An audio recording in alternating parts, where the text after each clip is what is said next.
call the roll. In attendance, Amy Levisick. Here. Stacy Susie. Rich McNeil. Mark Haynes. Gail Ober. Louis Joseph.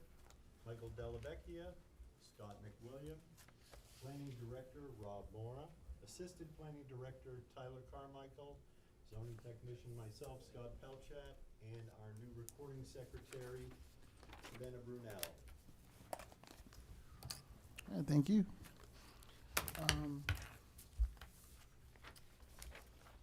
So we'll, the minutes, are those all in order? See the alternates. They were distributed. We have Gotta not see received the any, alternates. we have any requested changes We of can't them? act officially. I'd like to make a motion that we accept the minutes from the March meeting. To accept the minutes as accurate and complete. All right. Can we have a vote? All yeas? We want to second that? Get a second. Oh, we need a second, yeah. A second. All right. All yeas, please. All right. And I think we have to, yeah, 1, 2, 3, 1, 2. All right, so all voting matters? So we got five.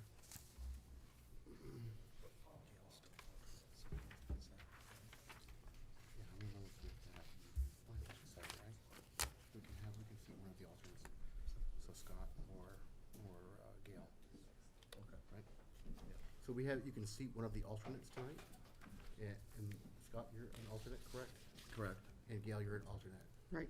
So you can Right. decide which one you want to see. Well, he already made a motion. It's not gonna be a legal motion if he's not seated. So Yeah. I can sit this one out. All right, so it'll be Scott then. Thank you, Gal. All right, Legal did help.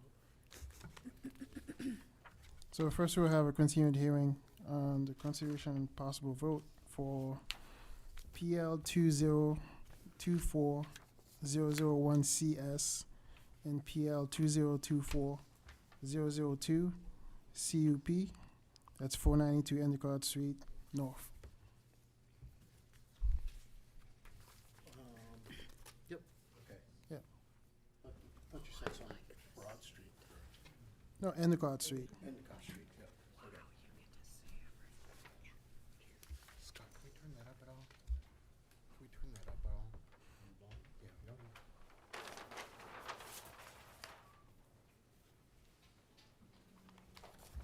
So we were here last month and we did the conceptual review. My name is Jeff Bird, RJB Engineering, and I'm here with Bob Pace and Austin DeSantis, developers for the site. And we were here last month and had the project accepted.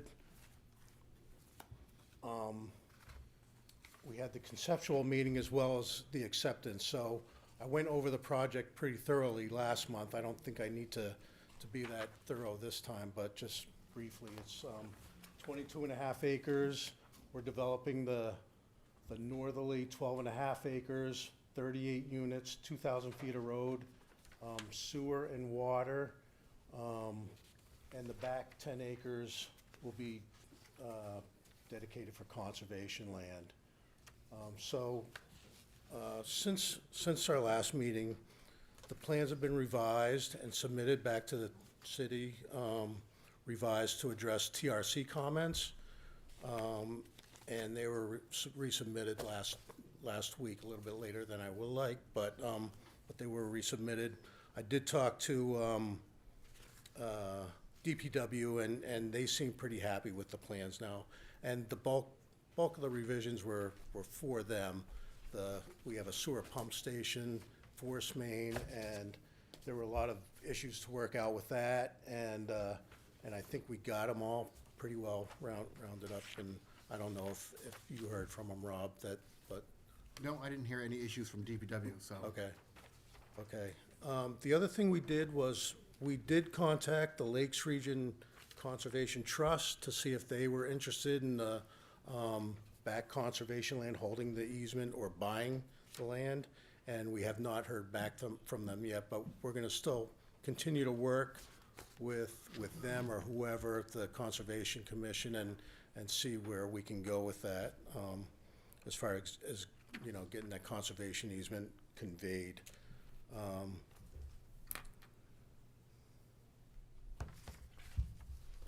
Yeah, and I wrote myself a note, that we think they're interested because this is on the fringes of a bigger wooded area, you know, between here, Route 3 and 106. There's quite a expansive woods, and we think that may interest them for future conservation, you know, expansion to the conservation. So the other thing I'm working on is, I talked to the abutter to the north, Michael Foote, and and right now, the way the gravity, the sewer pumps up to a new gravity sewer main that we're putting in that goes down towards Fun Spot. And it actually crosses a road, goes down and ties into their manhole. But Mr. Foote said he would be interested in having the sewer main on his side of the road so that he has better access to the, you know, doesn't have to cross the street for his service. So we are looking at possibly moving that over and simplifying the project quite a bit, actually. So I don't know if he's here tonight, but he may speak to that. And then otherwise, we're waiting on state permits, the DOT permit, the wetlands, sewer, and alteration of terrain. And that's pretty much the update on the project. I know we have some waivers and conditional use permits to talk about, but I can answer any questions. When you say they are interested, I'm going back to the conservation land. Who is they? Is that Conservation Commission or the Lakes Region Trust? Lakes Region Trust. Okay. Yep. We talked to the Conservation Commission, and they didn't really feel like it fit them, you know, for the 10 acres. So I'm not sure that they're that interested, but the Conservation Trust was. Oh, you got that as a definite? Because I thought you said they hadn't gotten No. back to you yet. No, they hadn't gotten back to us yet, but they expressed interest in it when I talked to them. They did? Yeah, Oh, okay. yeah. So at least somebody has spoken to you. Yes. Okay, Yep. good. Will each unit have 2 parking spaces? Yes. No garage, correct? I think there is a garage, yes, a single car, or Single car garage? you'll have any double. So that's 3 spaces. Single car garage and 2 spaces Yes. outside of the garage. Yep. Spaces per unit, it's Yes. twice as what they need.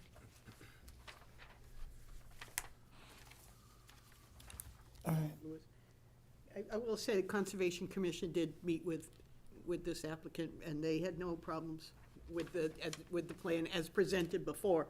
That was even before you guys reworked some of the things with the sewer and stuff like that. So they were on board with this project. They were supportive of it. all right. I guess we should open for public hearing. All right.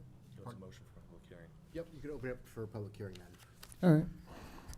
So we'll open to the public at 6:40. Is there anyone that wants to step up?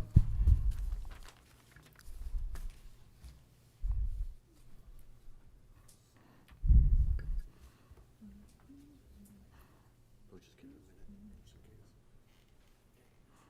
Are we still doing YouTube? Or is Yep. that- oh, yeah. Nobody wants to speak for us, so we do discussion amongst the board. Yeah. Or we could ask them individual questions. You're right. I'm in it. Yeah, should be good. All right, then we'll close the public hearing at 6:41, and we'll have a discussion around the board. I said my piece. The Conservation Commission is supportive of this project.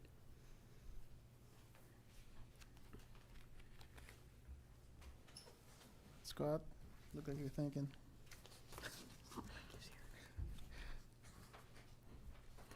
Rob, I have a question. Yes, sir. This is all gonna be a private street in here? Yes, so So they've, there's no worries from DPW as far as plowing, No, so it'll be all private services. They've requested a waiver to reduce their right-of-way. So with that reduction, they will most likely never become a city I accepted just, street. there's one thing I wanted to make, Mike, they were aware of. Yeah, so it'll be private trash and plowing.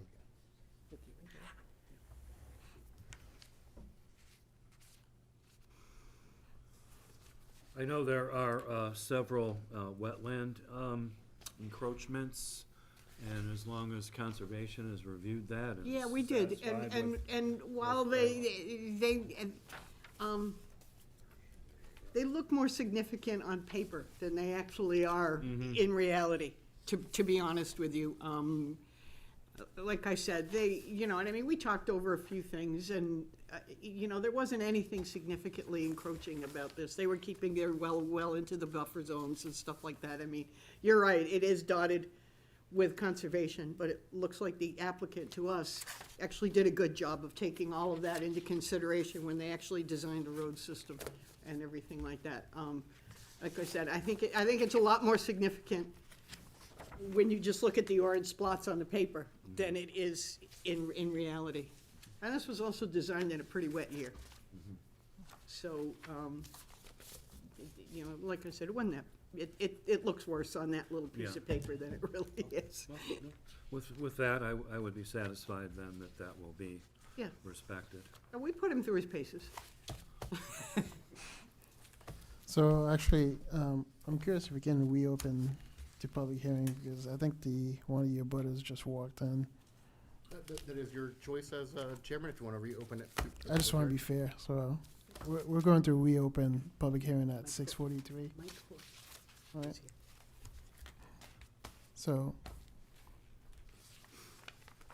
Greetings, how are you doing? My name is Mike Foote. I represent Gate House Holdings and Foote Family Trust 96. When this was approached to us in Conservation Commission, one of the things that I really give credit to is as we develop a community here in the Weirs, they are setting aside some for 38 houses to be able to, someone's gonna walk the dog. So there's area in here what they're utilizing, and I would point out this is also adjacent to City of Laconia. So I own on two sides, City of Laconia has some, and for a community to be able to have its storage underneath, a place to go out and walk, and there are trails that are existent out there. I support this project.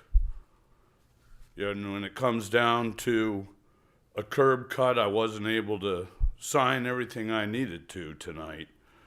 But given that on Gatehouse Holdings properly, and I've talked to New Hampshire Highway,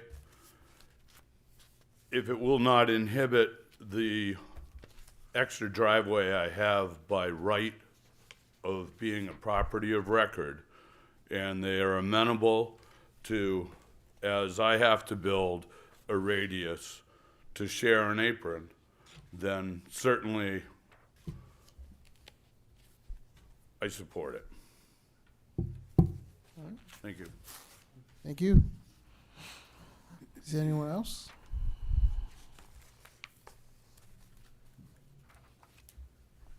All right, we'll close the public hearing again at 6:45. Is there any further comment from the board? My question would be more for Rob, actually. Is the city opposed to private developments, private roads, plowing, trash pickup like that? No, the city doesn't have a perspective either way. We just want the developer to be very aware that when you do request the reduction in the right-of-way, that it becomes very difficult, if not impossible, to then, if they decide to pursue having the streets adopted by the city, very difficult. Because that may require everything to be re-subdivided, so there's appropriate right-of-way width. Especially for cluster subdivisions, you're really locked in because you're trying to make that tight-knit development. And then once you do that, you've really locked in and it makes it next to impossible to make those city streets. Because, you know, what, 15, 20 years from now, these people say, well, you know, we're paying taxes, we want the benefit of city stuff. Why not build to that spec now? Is it that much more expensive? That's the developer's cost, and and we don't mandate that they have to. We give, that is the option in the ordinance. Okay. If we were to remove that from the ordinance, we could do that, but there's different benefits to having that private streets as opposed to city streets. And it's just being clear with whoever the buyer is that those are private streets and they need to be maintained as part of the HOA. All right. Is it advantageous to the city not to have it a public road? Because we don't have to maintain it. I mean, Yeah. we're not maintaining it, we're not paying for trash services. Right. So, yes. Yeah. All righty. Thank you. If I may, Mr. Chair, for the planning director, Rob, this is, I was looking at the zoning, urban commercial, is that correct? No, that's the wrong, yeah. You're looking at the I was looking at the wrong yeah. application. Yeah, so it's a commercial resort. Commercial, CR, okay, Yeah, that's CR. what I thought, CR. So does this application fit within that type of zoning? I mean, when we say commercial resort, are we talking about housing? I think it does fit the description of commercial resort. I think Okay. that entirely fits in the area and what we've been doing with the development there. This development is certainly consistent with that.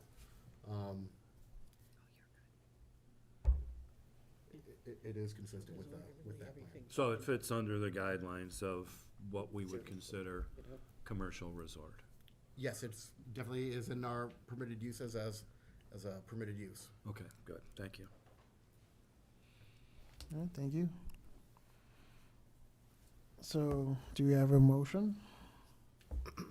If I may, I just want to highlight that they are requesting 3 waivers this evening. Oh, yeah, that's So right. you'll need Okay. a vote on the waivers, and then before Okay. you make any other motion to proceed. So yeah, we should go with the waivers first.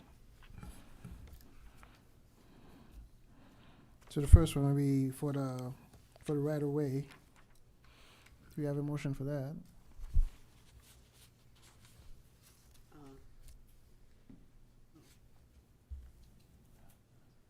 Actually, I'm a bit confused as to what Mr. Foote was asking for as far as the curb cut went. Is this the, Do you want to ask him? So the curb cut will be handled at DOT when they're doing their driveway permit to enter the subdivision. is that part of this waiver? No, that is not, no. No, the right-of-way waiver that they're requesting is in the internal subdivision, that they're requesting to reduce that right-of-way from 50 feet to 40 feet. Right. I'm sorry, I thought it said 40 feet on the site plan.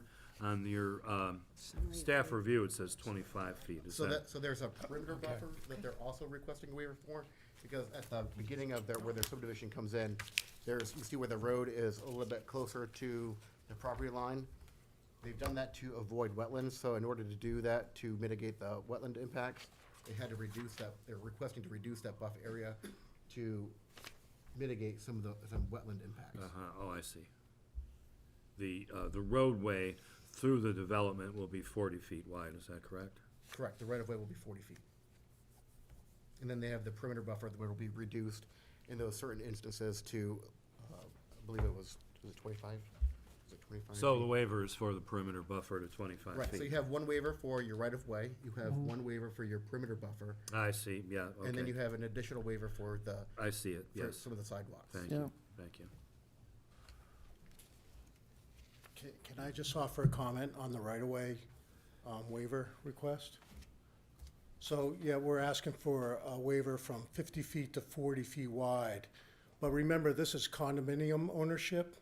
So really, every property owner in there is going to be regulated by the condo documents. So when they maintain these roads, the right-of-way width is really semantics. I mean, the association is gonna have the right to go in and maintain the roads to whatever width they need to, you know, plow the roads and so on and so forth. All the residents are gonna be paying for that and for the trash pickup and for the maintenance and all that. So, the 40-foot width, I mean, really, the reason that worked out is because we tried to keep like a 5,000 square foot building envelope area for each lot. And that, you know, with the 40-foot width, that worked out best to provide each owner with that 5,000 square feet. So it's 5,000 square feet he can call his own, you know, so to speak. So I hope that sheds some light on that.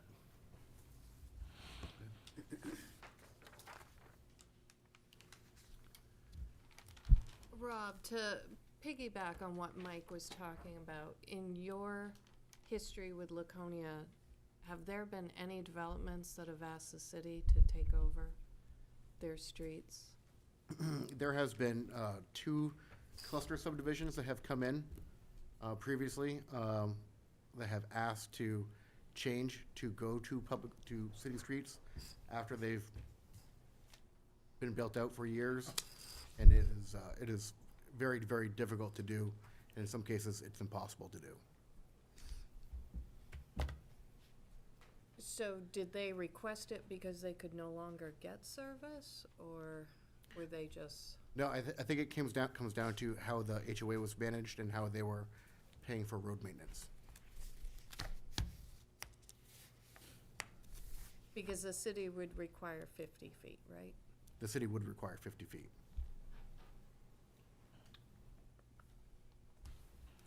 Does that come to the planning board and the zoning board, or? So if a cluster subdivision was going to build out and they wanted to have, the streets were going to become public, Yeah, that would be mentioned in their application at the approval, and there's a city process for those streets becoming city adopted streets.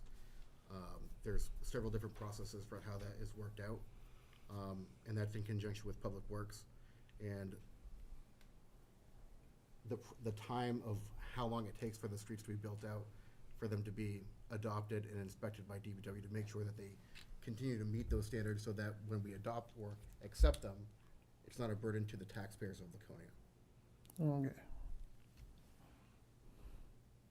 But it's not a requirement, But correct? it is not a requirement. So They could not, they're they allo- could, they're they able could to do keep the this. 50 foot if they want to, they could reduce it and still remain private. That is the developer's choice of whether they want it to be private or city accepted.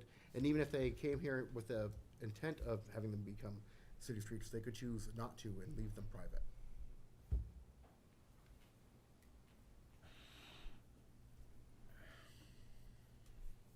I feel, 15, 20 years down the road, these people are gonna want to be part of this road system, but, it's developer's choice, We cannot make them, right? And so I agree, if they don't want sidewalks in their development, that's fine, cause it is a little circle anyhow, that's not a big deal. And the buffer I'm okay with, but I just worried that 20 years from now, they wanna become city streets. They won't be able to. Wouldn't that be in the condo docs and That would- in a buyer with their due Buyer beware. diligence should That check is into that in your when HOA they docs. bought that? Exactly, when you Yeah. purchase that, it is your responsibility as the purchaser to read through those documents and understand what your risk is. And actually, you're only saying 2 out of how many do we have? Several, and there's other subdivisions that come in all the time, and they are private, and they have no intentions ever of becoming city streets. All of South Down is all private. So the They have been in- majority are really content and happy Yep, and with what they have. it is a couple, because of various reasons and how their roads are maintained, that they decide this might not be the solution we want, and they come in after the fact. But at that point, they've waited so long to do maintenance, like, it is very cost prohibitive to then put out $1 million to rebuild your streets to make them. Okay, so actually, the fact that only 2 have come up to you is really, It's a very, there's a private road issue in the city, And I think that we need to be transparent with the approval and planning board approvals, that when we're approving a project, we're telling them upfront, like we have tonight, you will not be able to make these private city accepted streets. Okay, so that's in writing. It's part of our approval. Okay. I mean, we need to be transparent so that when somebody comes in and they're doing their due diligence to purchase a property, it's right there. And I think that's what we're doing right now. So that will be at the condo docs. Okay. Due process. Very good. All right. Any further discussion? I'd like to make a motion if there is none. All right. I'd like to Did you make a guys still motion that the board accept the waiver request, requesting that the minimum perimeter buffer requirement that's outlined in the city code, that the requirement be from 50 feet to 25 feet. The waiver request is to reduce the buffer from 50 feet to 25 feet. I think he's doing the perimeter. No, he's doing the, He's doing the first one? yeah. First one. It does say 25 feet. There's three of them. Not 40? Yeah, the buffer for the, Okay, so just to clarify, that's a reduction in the perimeter buffer from 50 feet to 25 feet. right, that's the first one. The first waiver requested. I don't know where he I know. It's all messed up. Is there a second? I'll second. First page. All right, we have a second. And all the yays? All right, the motion will pass. Do we have a motion for the second waiver? Or do we want to discuss that for, I believe we have discussed the reduction of the right-of-way from 50 feet to 40 feet. Is there any further discussion before I entertain a motion? Go ahead, Scott. I'd like to make a motion that the board grant the waiver request requiring a 50-foot right-of-way. The applicant is requesting the right-of-way be reduced from 50 feet to 40 feet. I'll second that with the understanding that it will not be accepted as a city road. I will accept that friendly amendment. Thank you. all right, Second? and all the yays? Oh, there was a second. That was his second, he just added. Okay. The motion will pass. For the last waiver, for the sidewalk requirement, Isn't there? Here's the wetland buffer. Mike, you don't have anything to say? No, I'm usually against a sidewalk waiver, but private development, I honestly believe they could do whatever they want since Okay. it's a private development. And we have no say, we can't force them to have sidewalks. I don't think we can. And we won't, so I'll make the motion that we grant the sidewalk waiver. As read in the request. Second? Any further discussion before we vote, we're supposed to say? Yeah, any further discussion? Sensing there's none, All in favor? All right. all right, motion pass. So now, we need to, The application itself, I Yeah. believe. we need to make a motion for the Want to do, application. findings of fact? Right. Thank you. Do you actually need those for waivers? Oh, just for the application? The application. All right. That So- housing is sorely needed and, This kind of housing. Sounds like you're making a motion. oh, that conservation land is going with it, which is just a huge plus. So if we could frame that into a much better fact, feel free to take my statements. Is that your motion? and I need the number, don't I? To approve PL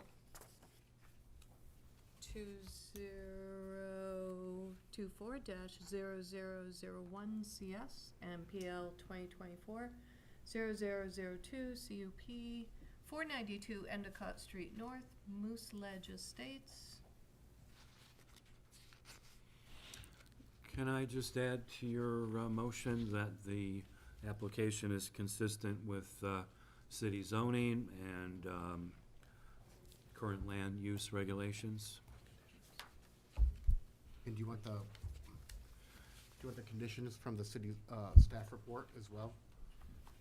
And the, in boldface about the city streets. And the We conditions? can highlight that. So you wanna, I think he wants to know if you are And these accepting conditions, right? the conditions that we outlined. Conditions that they- Yes. And all conditions Thank you. outlined. All right, Are you good with that? Yes. all right. And all Were you these, my second? Yes, I am your second. Could you tell us what the condition is again? They're in the so application. they're in the application. They are everything that, like with DPW and everything that you went through with TRC and, like. Oh, no, that was just Fact tossed in finding. there because it was I appreciated. think that was just their findings of fact. Yeah, We need to have a fact with, for a court case, and so we're approving it because you were nice enough to donate land and, or sell it, or it's not a condition, it's a, donate, yeah, so it was just a, way of For approving. the conservation land trust. It helps Conservation land give trust, my and that logic might for apply. approving it. I think the state's mandated us to have findings of fact for every approval that we make, so. So, we'll have a vote. All in favor? All right, motion passes.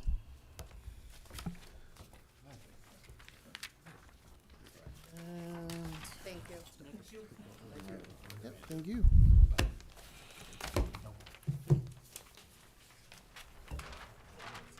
So next we have application PL 2022-0057 SP and PL 2022-0058 CUP, 141 Water Street. Is the application in order? So, Extension. Those are extensions, those are right. Oh, so this is for an extension, for, a proposed extension for their approval, for 141 Water Street. And it's just to extend their completion date, if they want to continue until, July 9th, 2027. all right. So, Rob, as a point of clarification, did the planning department or this board, because I don't know, I wasn't on it, did we change the use from restaurant to housing? So, And so now they have to, in order to continue to operate as a restaurant, we have to do this? Is that no, what happened? because, so they I got. don't understand what They got happened. an approval, for a multifamily use. Right, I But remember they that. decided to continue with the restaurant. I think the applicant is here and he can discuss it with you, but, I think that's the gist of it. And Yeah, that's what okay, I didn't know so if, they don't- It's not here because they're a use, it's because they're asking to Okay. extend our approval that they are originally given. to operate as a restaurant. No, for their approval for the multifamily use. Oh, in other They're not words, here that for if the- whatever they're doing now doesn't work out, that approval stays think- live until I twenty think what you need to twenty-seven. do is you need to ask the applicant when he opens it, what's going on. Okay, all right. Let's open it. all right, so we'll have a presentation. What's your name, sir? Hi, my name is Ted Roy. I own 141 Water Street Cafe, which we ran for 34 years. Our nephews took it over about a year and a half ago, and as you may know, that we went through this process just before they took over the restaurant. So I'm simply looking to extend the opportunity to build the apartments if in some point in the future, you know, in the next few years, whatever, that the young men decide they want to do something else. So I'm just trying to keep my application open, you know. All right. So, should we open public hearings first before? Yeah, well, so we'll still need to open it for a public hearing. All right. So we'll open public hearings at 7:07. Is there any abutters or anyone in the public that wants to comment?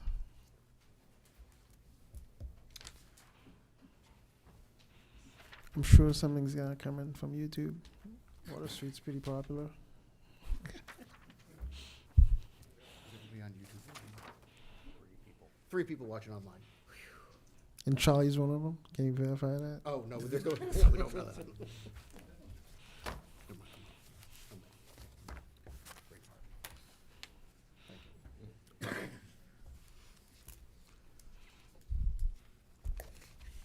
Okay. 7:08. I'm watching. We give it one more minute. It's Water Street. Okay. He's the boss. It's getting painful.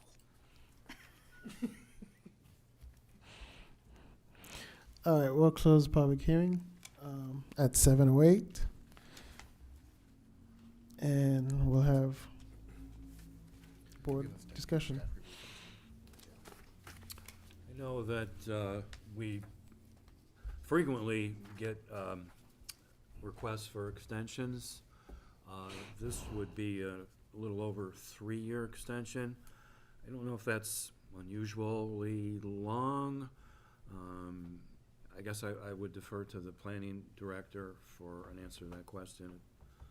Is that not unusual, a 3-year request? So, in review of extensions, applications are are safe for changes in the zoning ordinance for 5 years, which is why we have recommended that they go to the 2027 date, because that would be at the end of, if there was a zoning change, that they might then have to amend their application. Right, well, that makes sense. So that's Okay. why we have put that out, which matches the RSA.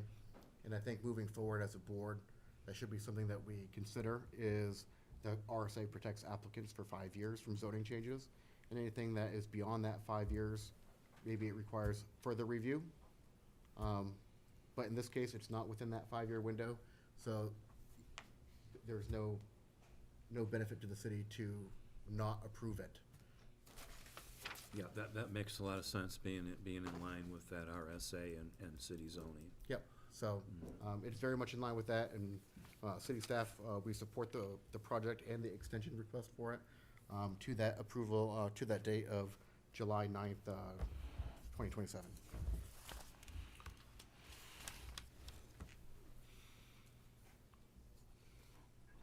Gal, you didn't have any more questions? No, between the two explanations, that's what I thought happened. But I just wanted to make sure I understood what we were doing, and that was a good explanation, and I'm fine with that.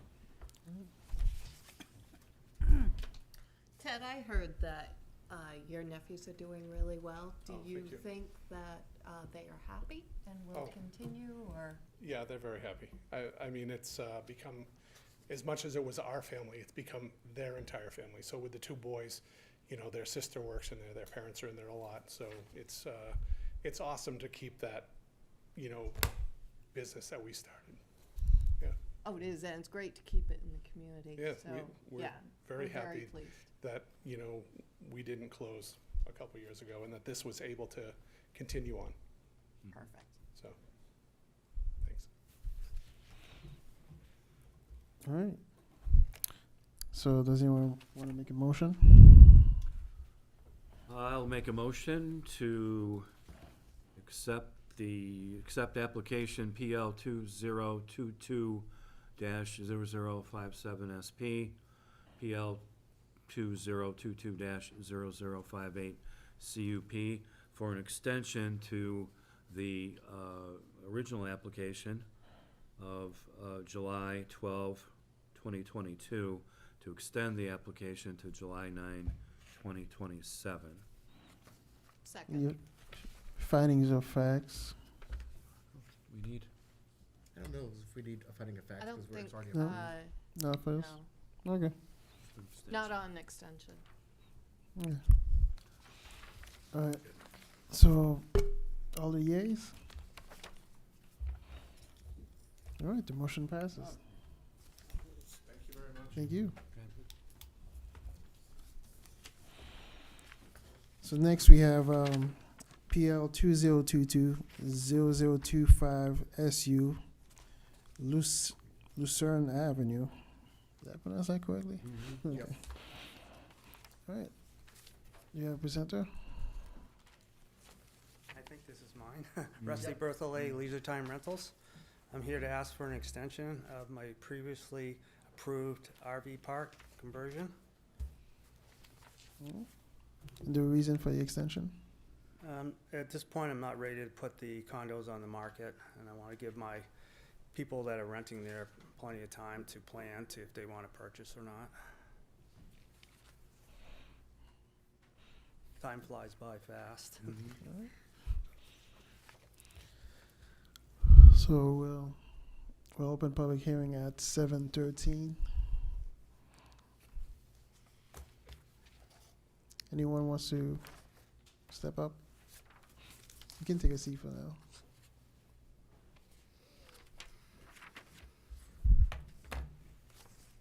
Remind me, Lucerne Avenue. what? Like, remind me where this is. I don't Oh, it's right next to Ware's Community Park. Where's fire station? Across from the park, Weir's Park by the fire Okay, station. Yes, okay. How many people are there? 12 units, Oh, they're all full. yes. They're park model RVs that they stay there year round. It's been there since 2000. You can't really see it unless you drive back down Lucerne Ave.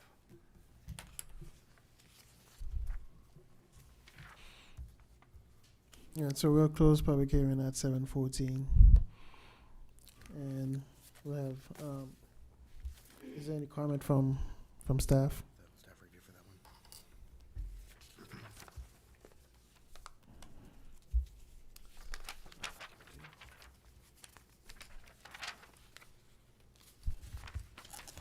one.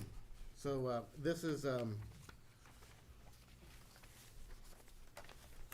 this is the wrong one.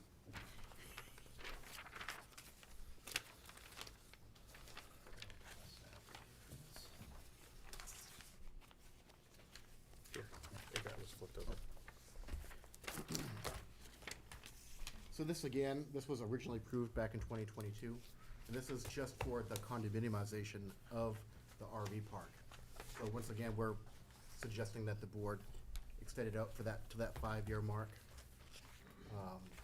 The city has no issues with the project either way. It's not a change of use, it's just the subdivision of those units to individually sell them off. The time is not right for them to sell it, we understand that. It's a difficult market right now. We have no issues with it. Any discussion around the board? I have a question for you, Rob. Yep. Am I reading something wrong? The original application is PL 2022-0025 SU. Yep. In the documents, it lists off 0026. Is that just a typo? In the minutes, if you look, or in the Oh, yeah. in the docket. Oh, yeah, it was just, so that's a file name, so it's just Okay. a fat finger and a file name. Okay. I just haven't looked on It was 25, public- 26, I'm No, confused. it was published correctly. It was just, somebody renamed the file to 26 as opposed to 25. Rob, I just want to make sure, I could have sworn when I first started, I was told that we actually have an ordinance that states 1 year for extensions. So that is not written anywhere, is it? No, it's not. And the RSA doesn't say anything about that as well, which we have matched everything to the state statute to make sure that we're legal. Okay. This 1 year No, kept nagging at me. I think we can discuss that, and at the end, I have a monthly report to give you, and I think that should be good conversation to have during that, and how we want to proceed with extensions. Perfect. All right.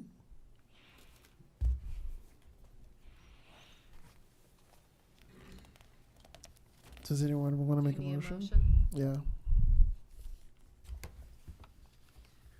I'd like to make a motion to approve PL 2022-0025SU to extend to April 2nd, 2027. Second. And what was? Do we need findings of facts for this? No. Okay. All right. Can we have a vote? All the yeas? Oh, yes. The motion passes. Great, Thank you, sir. Good luck. Next, we have PL 2024-0016 SP, 546 Main Street. Proposed change of use from bar to entertainment. Bar entertainment to retail. I'm sorry. Mr. Chair, I just want to let you know that I have a long-standing fiduciary relationship with these folks. So even though I'm seated as an alternate, I'm going to physically watch this one from the audience, just to All right. make sure that everyone knows it's on the up and up. Thank you. All right. Is the application in order? The application is in order and is complete. All right. Hello. How you doing? So yes, we decided that we want to change the. I'm sorry. usage. What's your name, sir? My name is Jorge Duque. I'm one of the owners. This is my wife Heather and Arabella, the service dog, and mascot. So we want to change the use from, the bar scene from which it was, convert it back to the days of O'Shea's, and bring retail back to downtown Laconia. All right. Days of O'Shea's. Loved O'Shea's. Any questions This was from the the? place where they had the wrestling, right? It used to. Used to. Okay. All right, then we'll open public hearing at 7:19. You can take a seat for now.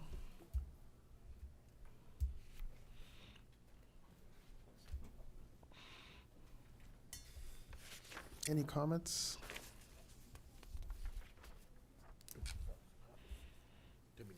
A very quiet crowd. There's a lot of people, but no one's talking. More than usual. Yeah, we do have a good crowd tonight. There's a good crowd tonight. Yeah. We aim to be entertaining. Very Somebody, entertaining. somebody- We're Riveting. failing miserably. Somebody called planning board meetings episodes the other day, so I guess we're maybe on our next episode of Laconia Planning Board. As long as it's drama, All right. not comedy. We'll close public hearing at 7:20, and we'll have discussion among the board.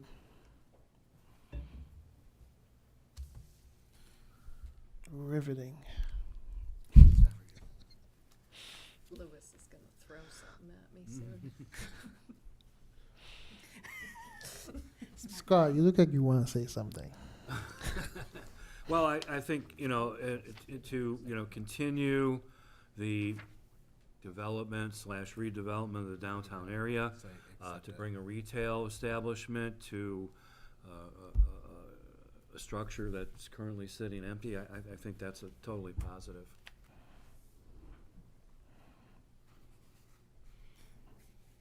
All right, so sounds like Scott also wants to make a motion. I do, actually. We'll just need two motions. We'll need one motion to accept it as complete, and then we'll need a motion to whatever you decide to do. Okay. So I'd like to make a motion to accept application PL 2024-0016 SP as complete as submitted. Second. All right, all the yeas? Motion passes. I'd like to make a further motion that the... Before you do. Oh, I'm sorry. Sorry, if we could just, now that it's accepted. Yes. Recommended conditions of approval, does that mean that they have not gone through that process? So they've already started doing everything. That's just what's left for them to do is to the fire department emailed us and said they needed that last inspection for the sprinkler system. So it's just dotting the i's and crossing the t's on that one. Okay, I just wanted to make sure that you guys we've were already all submitted We it set. dropped that off to on them. Monday, so everything is cleared. We dropped off the inspection. Okay, just make sure you follow up with the fire department, because I think they had a question about the sprinkler system, because they got the alarm report, so if you just want to follow up with them. Okay. And that would take care of that condition right there. Perfect. And are you okay with the sign permits? You guys are, Yes. Yeah, we've got the, Yeah, we so got the application. we have just the haven't submitted application it. for the sign permit. We gotta get a sign company, and the landlord is actually going to pay for the signs. perfect. Okay, so, And I think that was the only two things that I wasn't sure were in the Yep, process. so they've already been working with the fire department and staff, and everything is moving in the right direction. That's just what's remaining. Perfect. Okay, you can make your motion now. okay. Planning, was there anything else from planning? No, I just wanted to point out that we oftentimes don't see changes of uses of just internal, such as this one. And maybe we need to relook at our site plan regulation and how that governs sizes of changes of use internally. They just went over the limit, which put them to planning board, as most applications like this would just be at a minor site plan approval.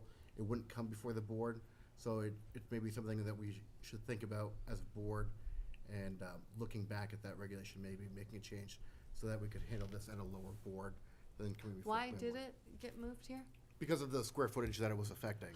Oh, got you, okay. And I think that, I don't think that it was really appropriate for this application to come here, but because we spelled it out in the site plan regulation that anything over a certain square footage, it Got needs you. to. When in all actuality, it probably could have been handled at a lower board level. Sorry. It's a big area. I don't know that I buy that, because I think certain changes we might want to see come to the board regardless of the size. So I think if it was the other way around, depending where in that neighborhood also, we might want to see that. That is entirely the board's decision, Yeah. so. In any case, I think you had a motion. Okay, I would like to make a motion that we approve application PL 2024-0016 SP, change of use from bar/entertainment to retail. The application certainly would be consistent with the city's desire to redevelop the downtown area, and is consistent with all land use regulations. Yeah. You have a second? Second? All right. And any further discussion? All in favor? All in favor? Motion passes. Thank you.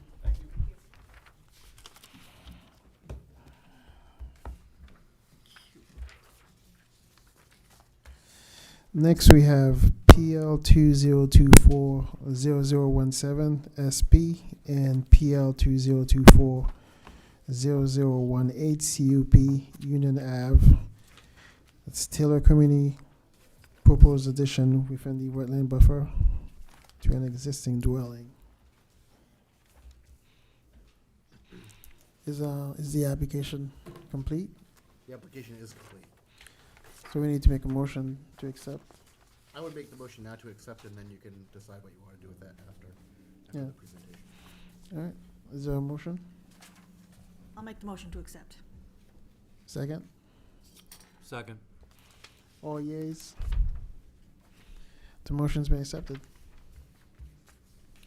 Good evening. My name is Kirk Beswick. I represent Taylor Community, and I got a couple folks with me today. I'd like to introduce Sarah Wardy from Du Bois and King. She's a civil engineer. I also have Seth McClellan. He's our construction manager. Today, we're before you because we're proposing to do a small kitchen and two-car garage addition to our oldest cottage on the Union Ave property.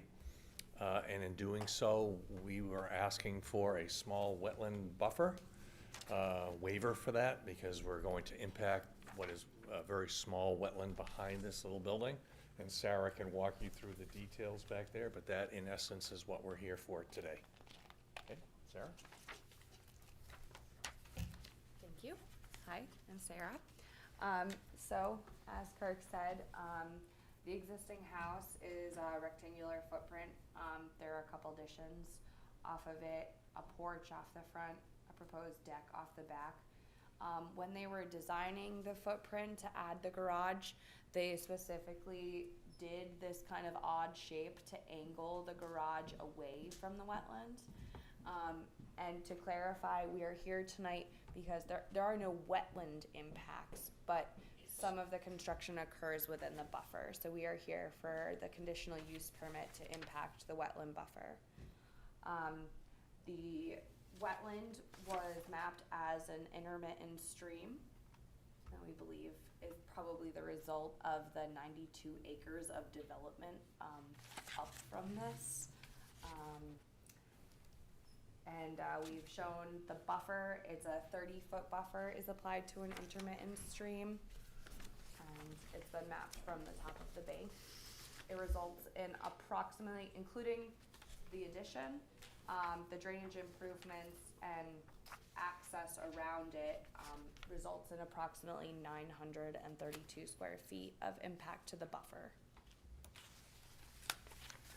Additional improvements that we are proposing, being mindful of the buffer, we are proposing silt fence to protect from erosion and sedimentation of the wetlands during construction. Additionally, the backyard, because of the challenging slopes and presence of ledge, gets a little soupy back there. So they are proposing some drainage improvements, and while doing that, are proposing additional structures to help capture any additional runoff from the new impervious area so that stormwater won't be going down to impact the wetland as well. Additionally, keeping every increase of impervious area in mind, they are reducing some of the impervious area by removing the existing driveway and the existing walkway. And then I don't know how familiar with this site you are, but some of the feedback we got at TRC was that it would be helpful to kind of paint the picture of where this is in terms of the whole development. So number 2 Taylor Home Drive is right down here, not too far from Union Ave, and there's a detention pond just down gradient from the proposed improvements. So this is a picture along Union Ave right by the main sign, the main entrance, the detention pond, and the proposed project area. And then this is from Taylor Home Drive, which comes up to the east.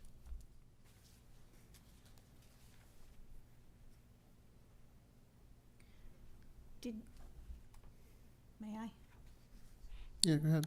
Did you already go to conservation? We did. Okay, and what was their We had a take on it? challenging evening at It was a Conservation, challenging evening.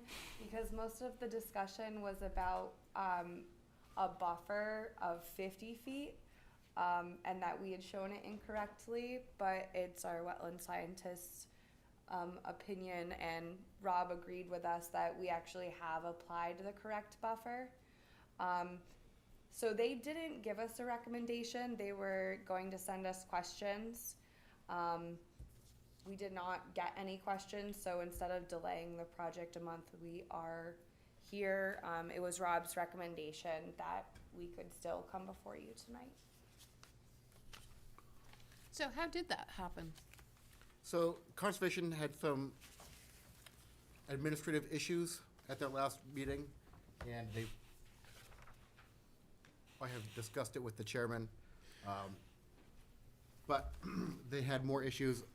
Is of- 30 feet new? No, it is, 30 feet was approved back in 2020, and there's a table in the zoning ordinance that clearly showed it as a 30-foot buffer, and Conservation Commission was adamant that it was a 50-foot buffer. And in discussion with the Conservation Commission, they realized they had been mistaken, and it was correctly annotated as 30 feet. So they were under the assumption that this was a 50-foot buffer, and that they needed to redo all the plans, and that the impact was too great.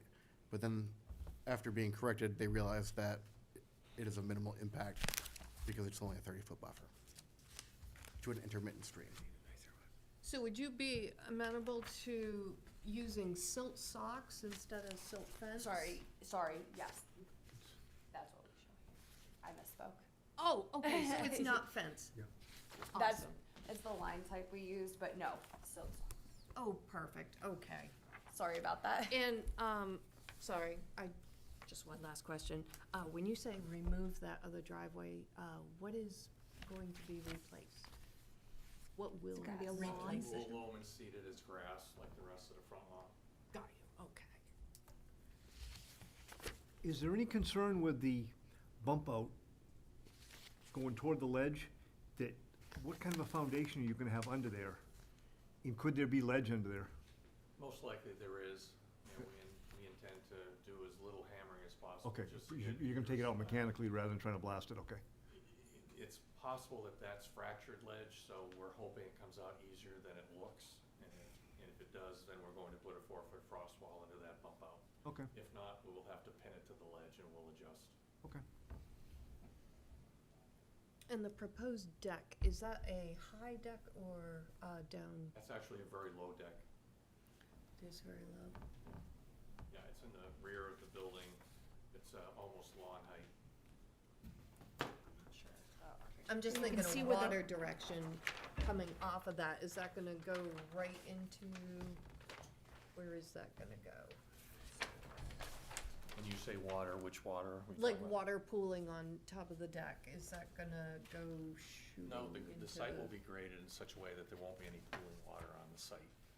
And actually, that is represented in the grading plan. Yes, so I turned off some of the grading and elevations because it becomes really busy. Right. But we left the proposed drainage paths. So if you really removed all the pipe and proposed structures, we are still gonna try to grade the site such that there's a flow path away from the wetlands and around the building.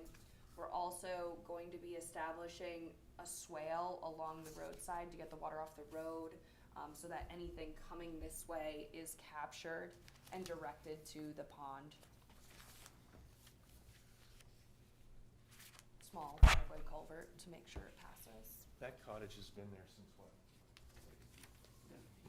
Yeah, 70s vintage, so we haven't had That's any what I issues with thought, ponding yeah. water or sogginess around the building. So when we regrade everything, we'll continue. Rob, shouldn't that be part of the plan? You can make that a condition to add that to the plan, absolutely. Yeah, I think I would. I have a question too. For them, you indicated at the Conservation Commission that the, if you look at, if you show the picture, you had a picture there, of what it looks like in color, just what yeah. That you needed to remove a significant portion of those trees to build this garage. Is that still the case? On the plan, we do show. Do you show it? I'm sorry, I can't. There is a clearing This is line the tree limit. line, and this Right. is the proposed clearing. Okay, so you know, and you indicated a willingness that you were going to relocate or plant some seedlings to offset the loss of that small woodland area. Are you still amenable to that? Sure. Okay, on that property, you've got room on that, you know, I mean, It's a pretty tight site, but we'll it find- is a tight site, that's why I'm We'll asking. find a place to plant a few more trees. I mean, we only take trees down when they either are risking the structures around them or they're dangerous to our residents, so. No, I understand that. In that case, where we have to take them down because they are some large oaks, we don't want them overhanging the building, so we'll replant some small saplings. So you are still willing to do some replanting to supplement that which you have to take down for the building? I would be cautious about interpreting what that means. We will find some landscape plantings for the site. You will find some landscape plantings for that site. Yes. Okay, well, I'm not a voting member on this. I would recommend that if this is approved by you guys, I do recommend that you include that as a condition of the approval. That they find some appropriate, because we're gonna lose a lot of, a lot of those roots are holding in a lot of that water. And a lot of that does have to come down just because of where these going, and I'm just following up on a conversation that we did have at the Conservation Commission, and I apologize for the mess. I came late, I didn't know what the buffer was, so, Rob, you have comments on that? yeah. That is in the staff report already. Oh, it is? Oh, okay, well then, I'm not gonna worry about it. And then, so you are gonna include the site grading? Yeah. Now, If you want the swale or the site grading plan, Oh, submitted to those the- are on the plan. are they in the set?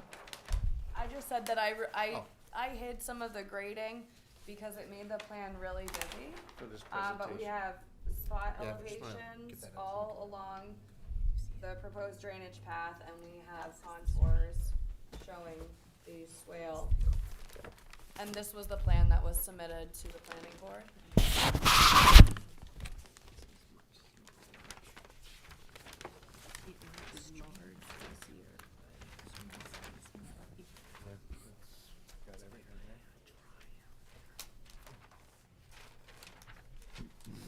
Or at least as part of our application. It is on their plans already. All right.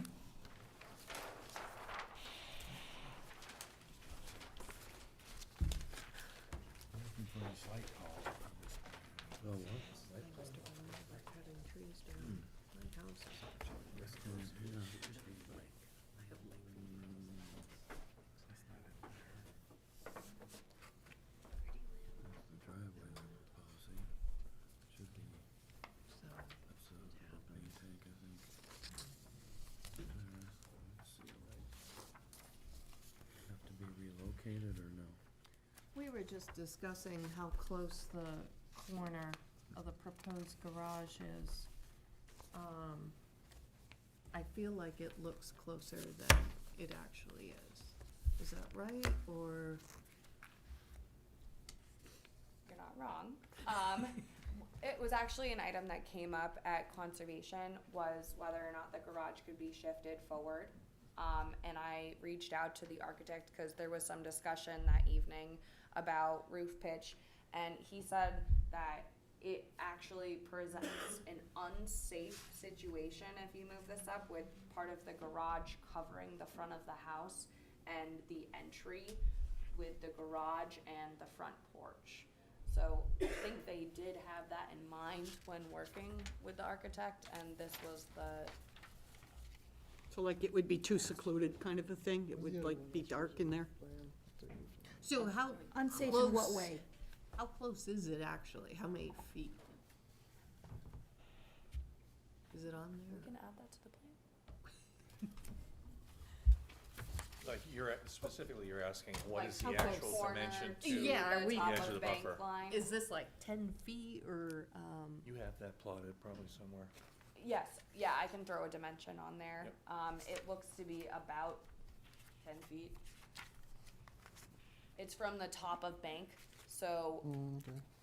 the top of the slope, if you can imagine that. got you, so there's a So it's drop. not the And it's actually water, pretty it's the, so this is the channel, and then each of those lines indicate the top of the bank. So it's not in the slopes of the water. Okay, so these are not actually waves. This is your, I think that's what I'm That's a joke, picturing right? is No your waves back there. water is right here. Oh, We got white caps going on. No waves. No waves. The bunnies Tide are came jumping. in. Amy told me that was the water. No. That is the stream, yes? That's the stream bed. That's The- the tree line. The That's the dash, tree- well, no. this dash dot line represents the top of bank, which is That's how the an water. intermittent stream is mapped. That is the water. But it's the top of the slope Right. Yeah. above the water. How high it gets, possibly, Not necessarily. if you will. No, you're talking So if you can ground, picture right? like Yeah. a river or anything, it naturally channels and then it has banks on either side. Right. Whether or not they get wet, the top of bank is where it's measured from. Yeah. So That is that. the water could be, 2 more feet this way. Okay. It is close.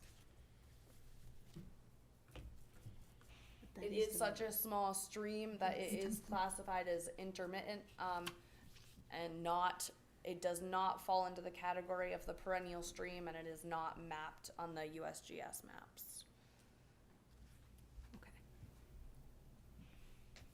I thought there was a recent ruling about these from the state. I think it was a couple of months ago.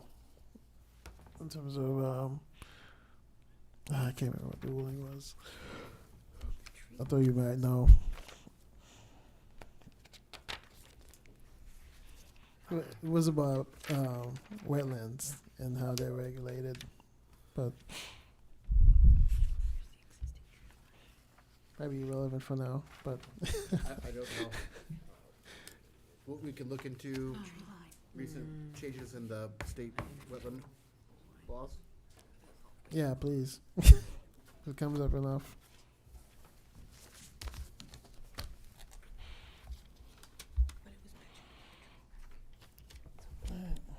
Mike, you have anything to add? Sarah, the photo you have of the house shows a light pole in the front. I don't see it on that plan that's in your hand right now. I was just looking for that to get a reference. It's It is there. west of the proposed driveway. It looks like a little sun. It looks like a star. Okay, I got it.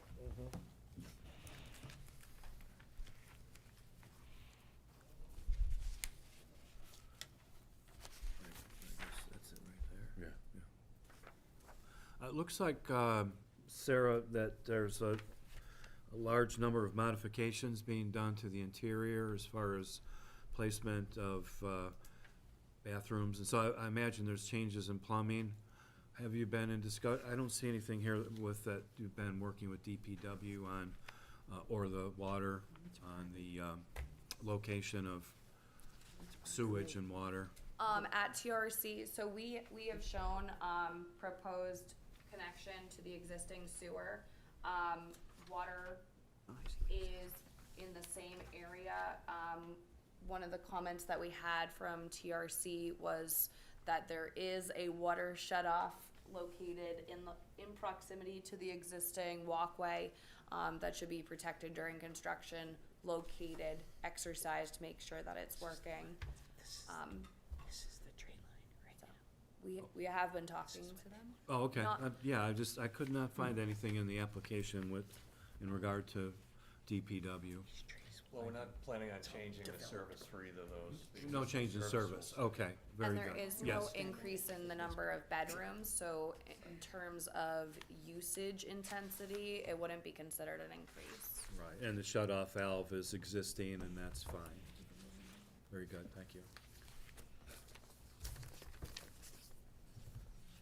While everybody's quiet, in the garage, is this a drain in the center of it, on the interior?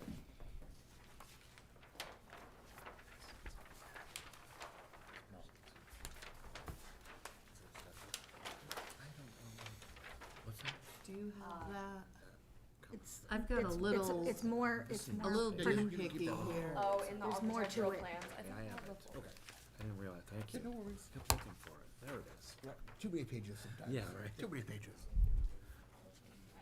Can't have a drain in a garage or the water Yes, separator, allows correct? floor drains Which plan anymore? are you looking at? Sorry, Have a drain no, in a garage. that's usually indicative of a test pit, but considering there's one over here.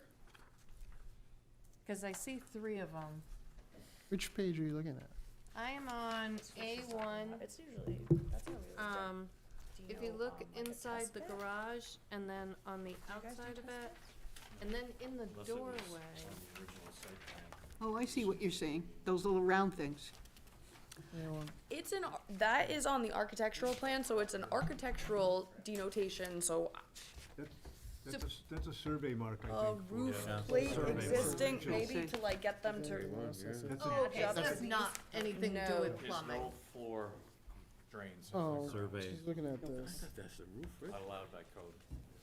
Yeah, I think that's a, It's a surveyor's mark. Without an oil water separator. yeah, that's a roof plan. I definitely don't have that. Which is a pain in the ass. I'm sure it is. It's a roof plan. You good? These are surveyors. See where that's where they set up their tripod, I believe. It's not a floor drain. Not a drain. It's not a floor drain. No, It's not a floor drain. it's not a floor drain. No. All right, so I'm seeing, I don't see a staff recording this. any further discussion? You wanna open that to the public? Yeah, so we'll open to the public at 7:47. It's on the back of the, used to be new, the last page of the used to be new. Seems someone wants to step up. New. Hi. Thank you. There you go. Thank you. Hello. Hi, I'm Jean Cox. I am an abutting property owner to the 92 acres of Taylor Home property. As she said, was it 92? It's a lot. And the Taylor Home all goes up from Union Ave, and the road that comes down has existing drainage that when you are going down the street, the drainage is on this side. My house is on this side, past the small amount of trees that is protecting the properties below that are already getting massively flooded. I do know the lawyer next to me did some amazing drain work on his property to try to combat the massive amount of water coming from the Taylor home down into these properties. The road that comes down has drains on one side. The plow that comes down from the Taylor home, which I have photos, blows all the snow over into that little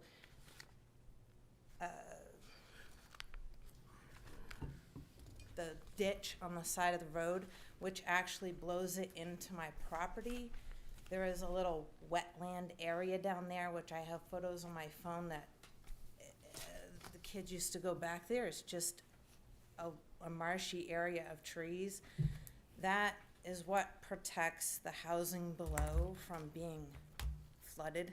I mean, if you look at my driveway when the snow starts melting, it is like a river. I mean, it comes down into our basement floods, our house floods, and we're always just wondering why the drainage for the Taylor home comes into my driveway and my basement. So I can't figure out exactly where this is, but I can tell you my pins for my property line are maybe that close to their road. So if you go from the road coming down the Taylor home, this is the road. The drains are on this side. For some reason, to probably not plug up the drains, all the snow goes over the banking into this little area already that's already floods. It floods the lawyer, the dentist, and my house. All the water just comes right down in there. So I'm worried about cutting down what little amount of trees are there and planting saplings, which is pretty much like protecting my house with a weed. It's just my, it is a very, very big flooding problem over there. I mean, and I think part of it maybe is they're plowing all of their snow into, I have pictures on my phone. You mind stating your address? At 487 Union Ave. I mean, I don't know if this is the area that they're talking about. It's where You know the little lawyer's brown office house? is. When you go to Taylor Community, there's that little brown When you house. go into the Taylor home. On the left, if you're looking to your right, if you're heading towards Lakeport, there's a little brown house right there. It used to be the director's My house. house is right here. And your house is right next door. So when you enter the Taylor home, there's the pretty grass area. And there's the grassy area of the Taylor home in the entrance, and then you're following this road up but- here is, And this is below that. This is that brown house that sits right there. You can see it plain as day I don't from have a Union brown Avenue. house. Oh, it's a little tiny, very small thing, but Oh, it's pretty it's just beyond the entrance. You remember during COVID, they had a gate there? Did you, I don't know if you noticed it. They used Oh, to have you're a gate. telling me what that house is. I'm sorry, what?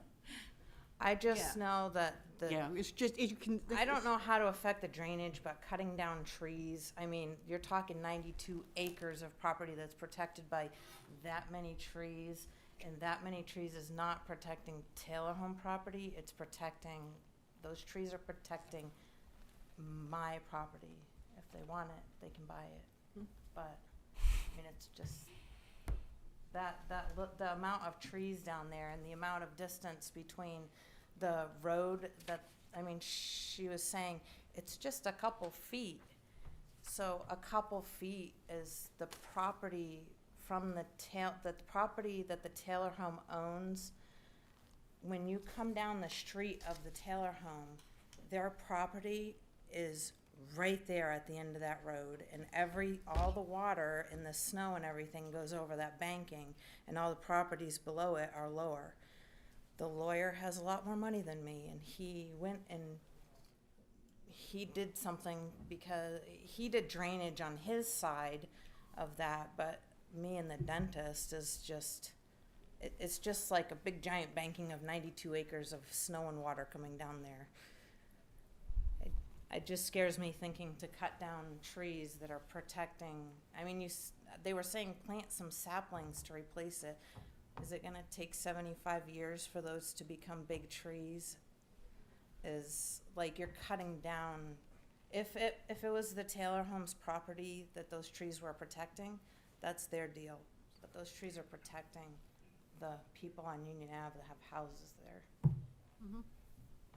I don't think saplings can protect 92 acres of water. Miss Jean? Could Can you you- just show me on the map here, up here, please? Come. She's showing them. So the entryway for the Taylor home And is the little right pond here. is right there, just right where your finger was, correct? Right there? Sorry. That square is where this is happening, right here. This is where the house is, right next to the entryway. Yeah, so I guess it's on the other side. Which, You're to the left.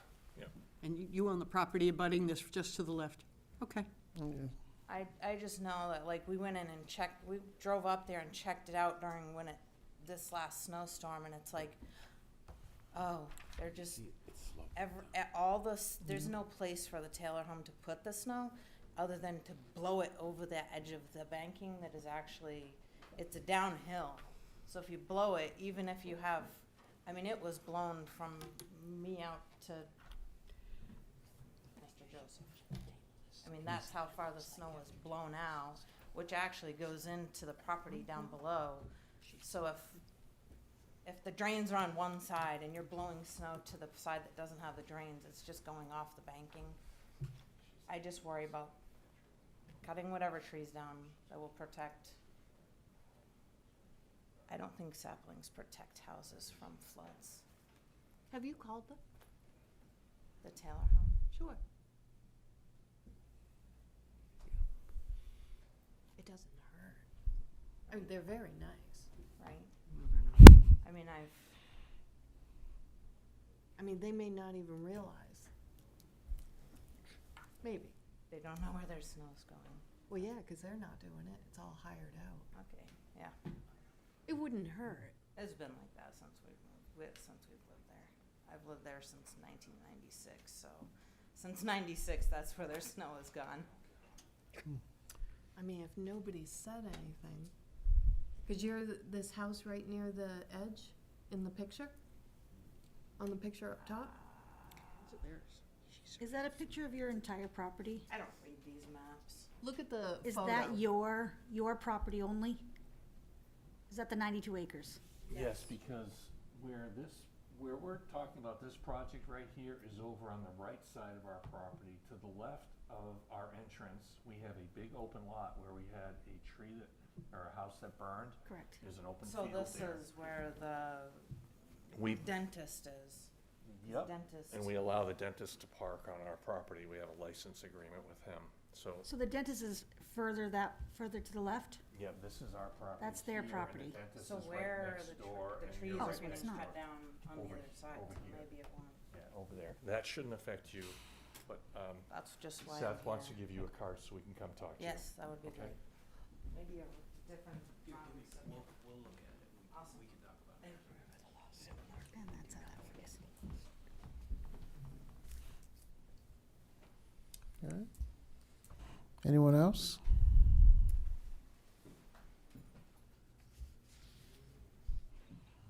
All right, we'll close public hearing at 7:57.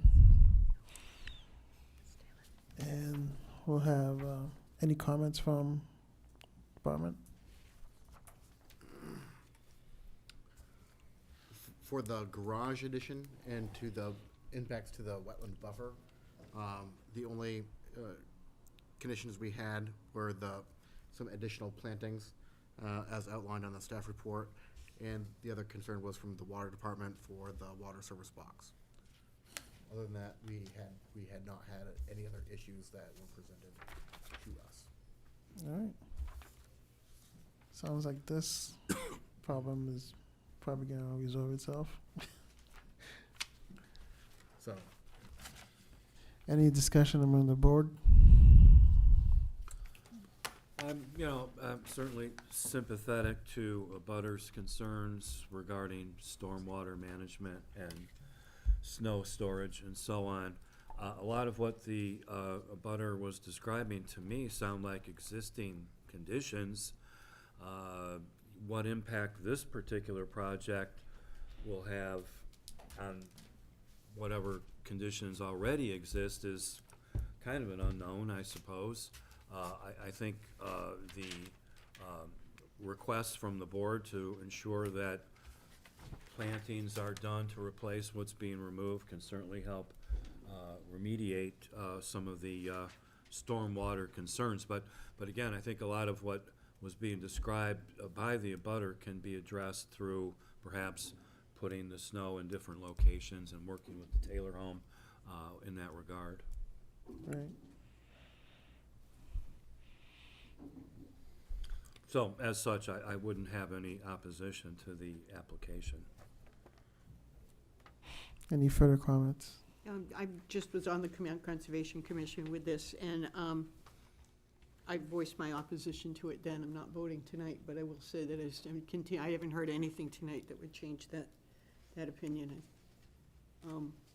And your That's just opposition my was opinion. why? Because I think it's too much of an encroachment towards what is clearly, I haven't been up there, a wet area. The trees that do protect those upside properties, and this is new, I didn't even hear that, upside properties on Union Avenue, some of those, if not all of them, will have to come down. She's right, saplings take another 75 years to grow root, and roots are what hold the water in place. And because of those reasons, and like I said, I'm not voting tonight, but I have an opinion, and I stated this at the Conservation Commission, and I didn't hear anything tonight that would change that, Mr. Chair.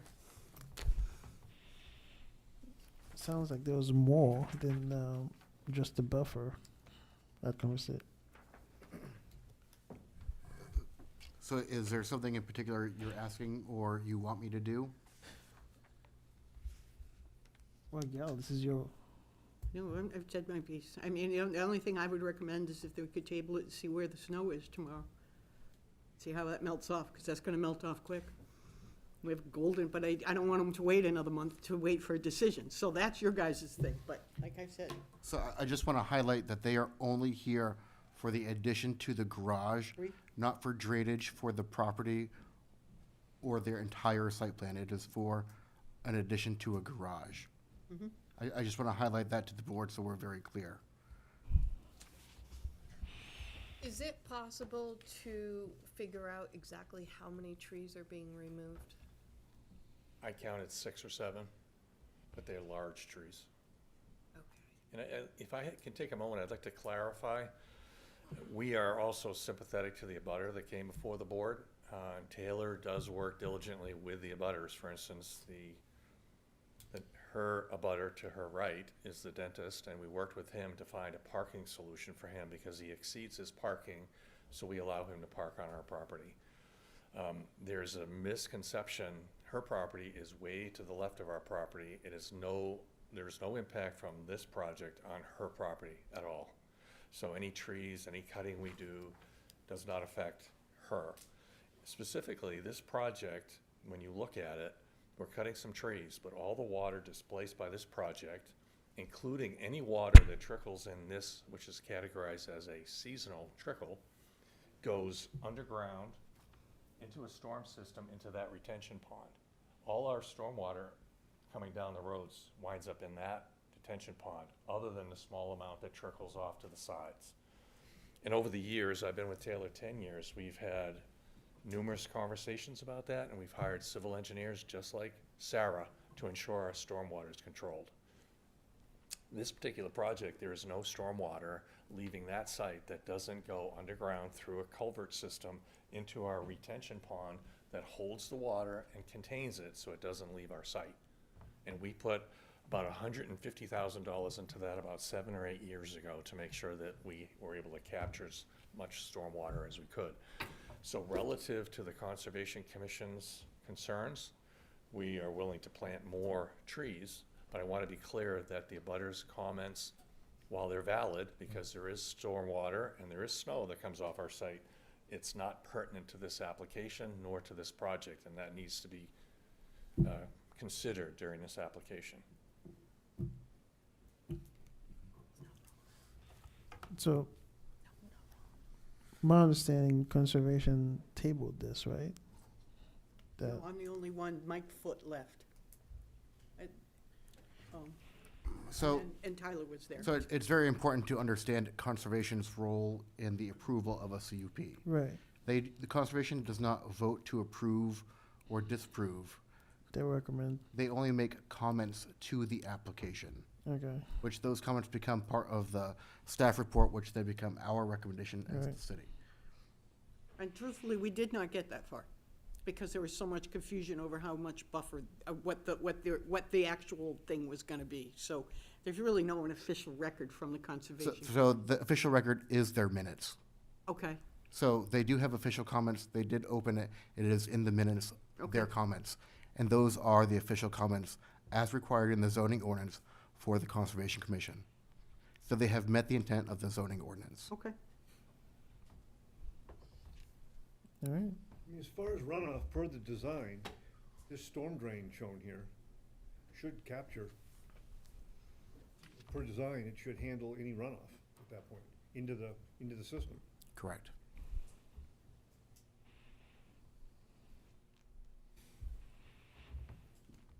I sense my questions were clarified.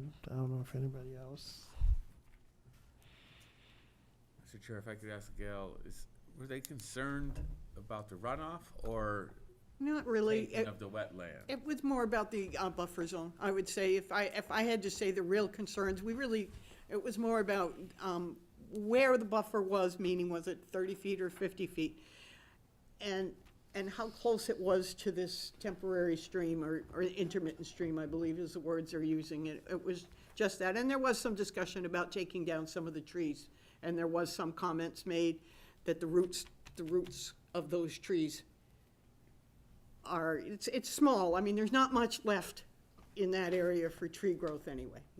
If you've driven by there, it's pretty obvious. So those were the concerns that were discussed at the Conservation Commission.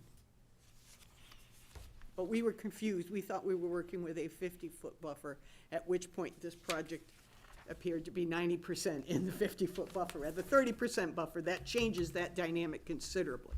They're still encroaching in it, but because it's a 30-foot buffer and not a 50-foot buffer, it does lessen the encroachment into the buffer zone.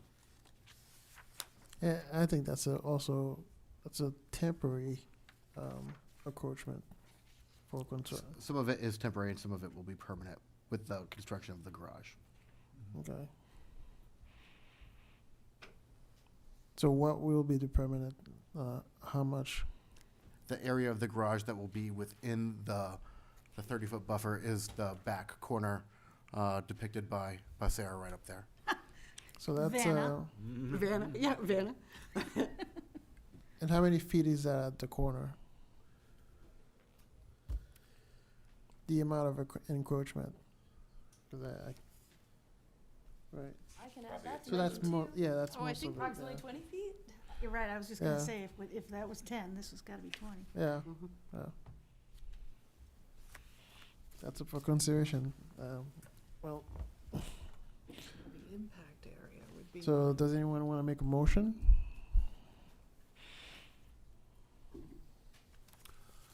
I would like to entertain a motion that we approve application PL 2024-0017 SP and PL 2024-0018 CUP for the construction of a garage, new driveway, deck, porch on an existing structure at the Taylor home, with the condition that additional plantings be made to replace any trees that are removed from the currently vegetated area. And your findings of facts? The application meets current land use regulations and would result in the upgrade and improvement of an existing structure in the Taylor home and would thus enhance the overall appearance of the Taylor Homes properties. I would also note the stream is intermittent. It's not a permanent stream, so. Is there a second? I'll second that. All right. And all the yays? All those in favor? All right, the motion passes. Thank you. Thank you very much.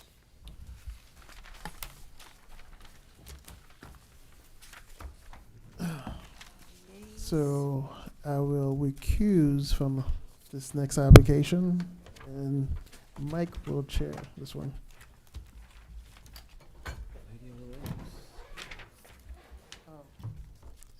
I'm recusing because my firm is involved with this project.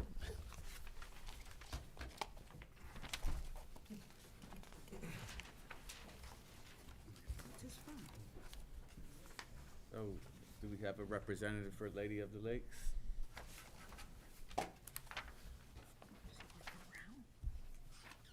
Oh, no, that's actually, this guy's rapidly Good evening, becoming sir. my favorite State your names. engineer. Tell us how we can help you, please. The application complete? Thank you. I'll ask Rob that. Yeah.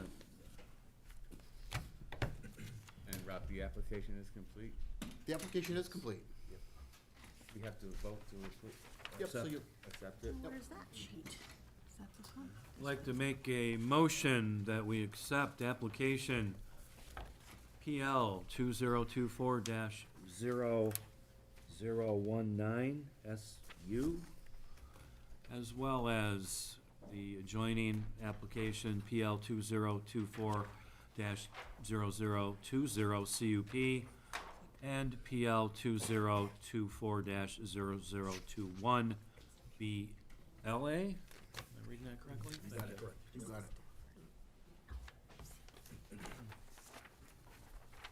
Hi, A second? Second. all approved? Thank you. Go ahead, sir. Good evening, I'm Mario Fogaretto with Brown Engineering, and tonight I'm here with Mike Bouselier, the client, and Lady of the Lakes Land Development LLC. In front of you tonight is a cluster subdivision application for 46 lots, wetland conservation overlay district, conditional use permit for a impact to a 50-foot buffer, and a waiver for construction of a sidewalk along White Oaks Road.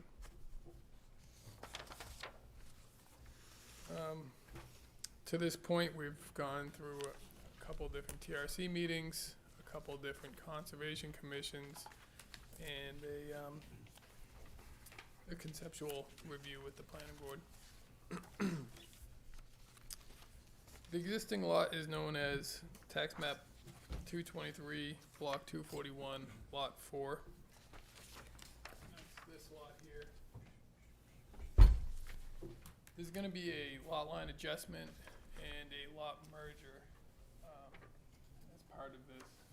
That'll be merging a portion of this lot, which is, I'm gonna refer to as lot 6, is block, tax map 235, block 241, lot 6, which is a much larger piece. And what we're gonna do here,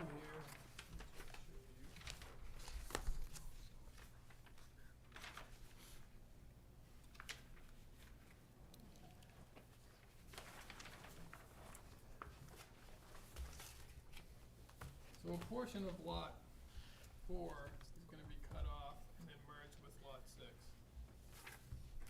What that does for us is it changes the size of lot 4 from 44.6 acres to 8.26 acres. But the parcel lot will go from 42.81 acres to 79.15 acres. So we're working with a 79-acre parcel to do the cluster subdivision. The jurisdictional wetlands on the site and the site-specific soil mapping was delineated by Powell Asset Mapping. The boundary survey was conducted by French Land Survey Company. The site was previously approved back in 2001 for a very similar subdivision. There's 25 lots. After the approval, they went in and cut out the roadways and did a little bit of grading. So if you ever looked at this on Google Maps, you'll see an old roadway in there. And that's why you see that. That's the extent of the work. So there was no significant change, and therefore the permits lapsed. So we're here again to do a subdivision, this time a cluster subdivision.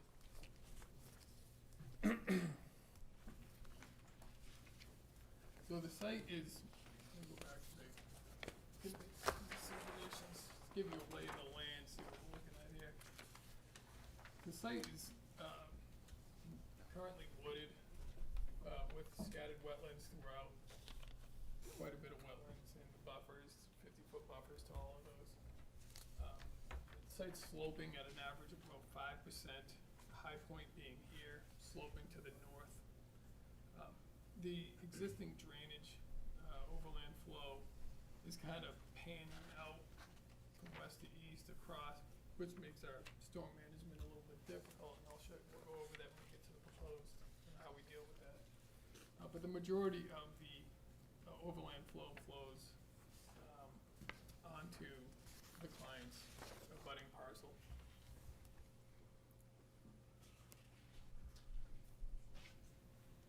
The soils on site, if anybody's wondering, are Gilmanton. They're hydraulic sea soils. They're not great draining soils.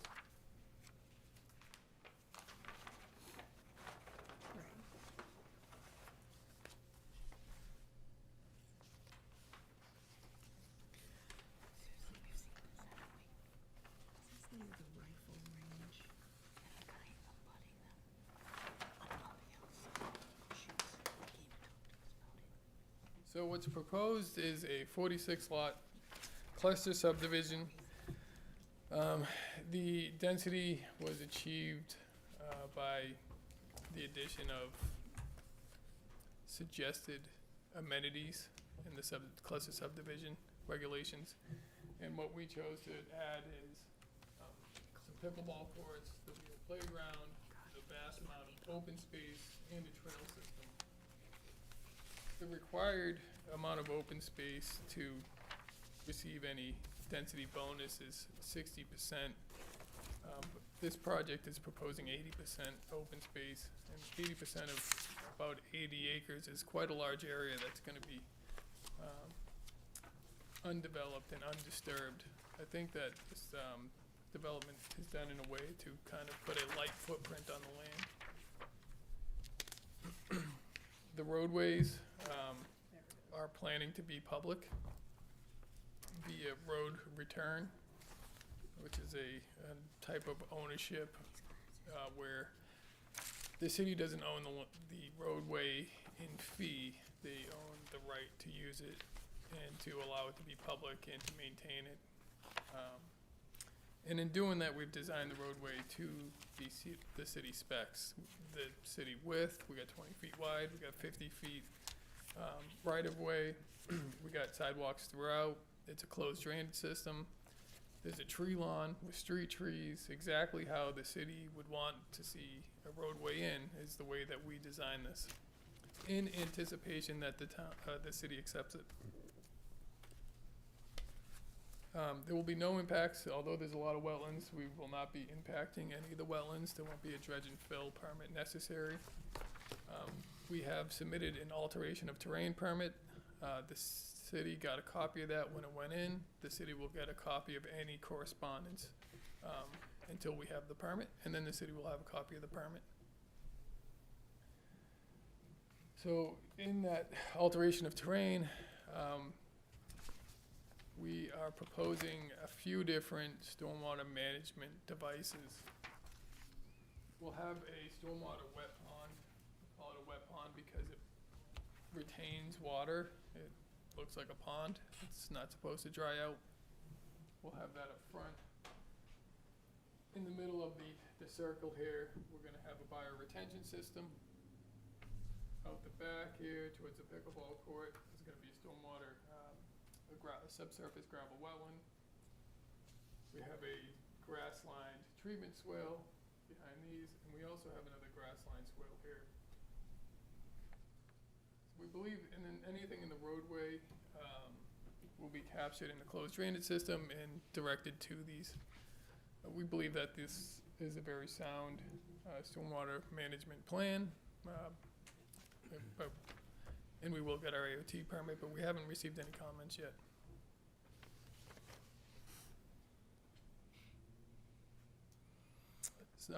One thing that you might find different, actually you will find different from what the board has for a set of plans, there has been a change. You might see that we have a community well shown on your plans. Well, we have received a siting permit by DES to drill those, and in order to achieve that, you need to prove to them that it is functionally more prohibitive to go into a public or an existing public water system than create one. The state doesn't want to see them go in, but we have received that. We did begin to cut a road out there, not cut a road, but kind of buff up the road that's already there so they can drill it. And then we stopped. And I know that there's been a lot of feedback from the Conservation Commission, TRC, and on our conceptual with the board. And we've been in contact with Ben Crawford with the water department, and we're working with him to pull water from Paugus Woods. They have a 12-inch main.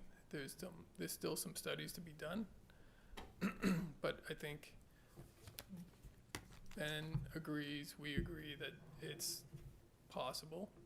Paugus Wood agreed to give their water system over to the city. It's a benefit for them because they don't have to maintain it at that point. But it's a benefit for the city because now you can tie in White Oaks Road, not just ours.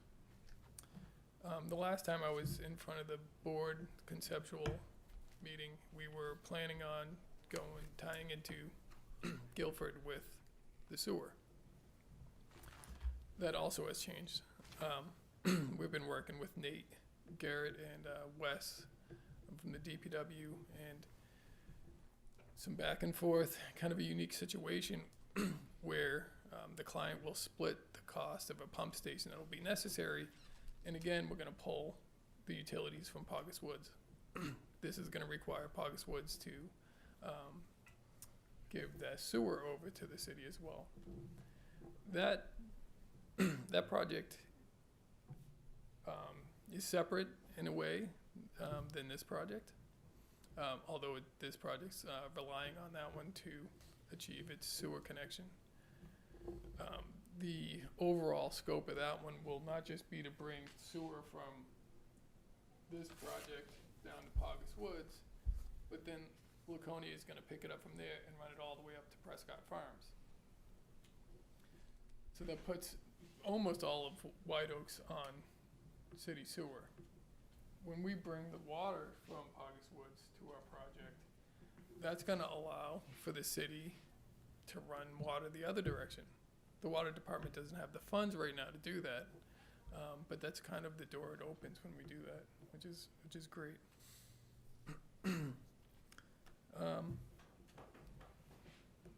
We have the planting plans. Have everybody seen those? So we have the street trees. I think it's gonna look nice. They're gonna have a nice sign up in front. I think this hits the nail on the head when you think cluster subdivision. We try to do everything that, check all the boxes of a cluster subdivision. And I think that's it in a nutshell. I'd be happy to take any questions. So, sorry, but. Go ahead, Amy. Where's Paugus Woods? Paugus Woods is about 1,200 feet north, between the subject parcel and Prescott Farms. Okay, so we already have Serious. water and sewer that comes from the northern part of the city through White Oaks Road, halfway down it? So we have sewer, the closest sewer is, if you went south, about half a mile. And I think the reason why they stopped it is because it's a low point. And so when we were looking at sewer before, when we were looking at either going into Guilford or going into Laconia, we explored that.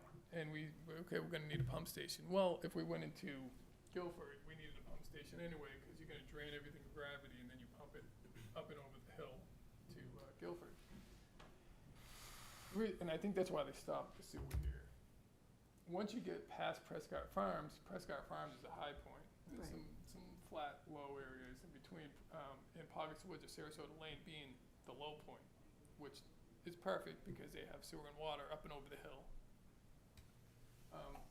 Then you get out to like the RV park, it's got sewer and water over there.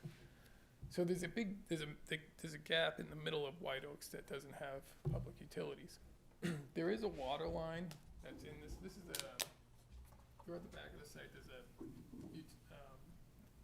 our utility easement, and that runs down by Lily Pond, and there is city water, but it stops right at the Lily Pond.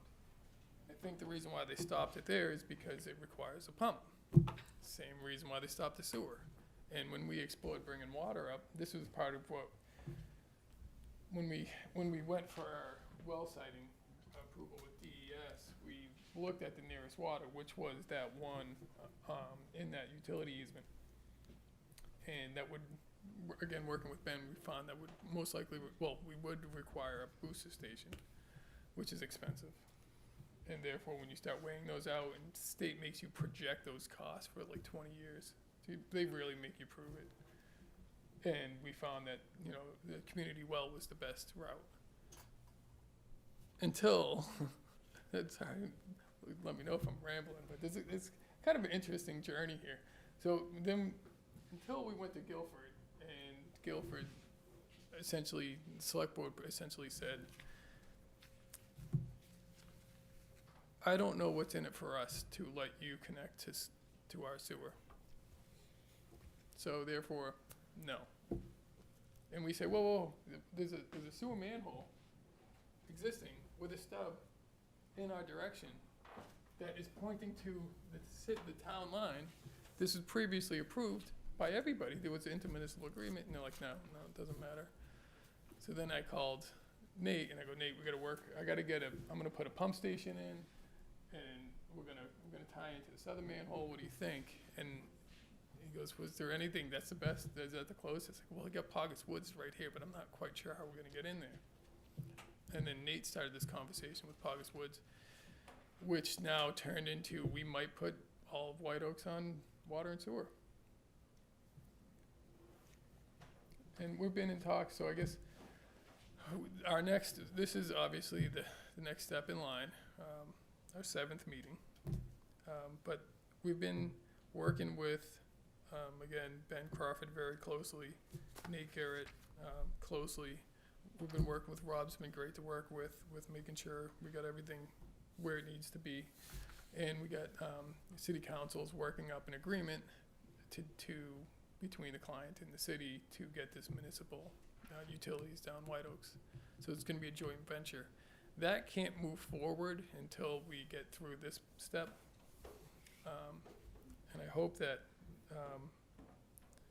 the board finds that this project meets all of the criteria and regulations. I think it's, with the exception of that waiver for the sidewalk.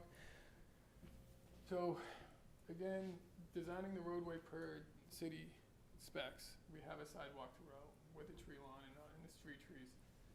The waiver is to put a sidewalk out front here. I don't think the regs are very clear on that. I don't think it says that it has to be on the frontage.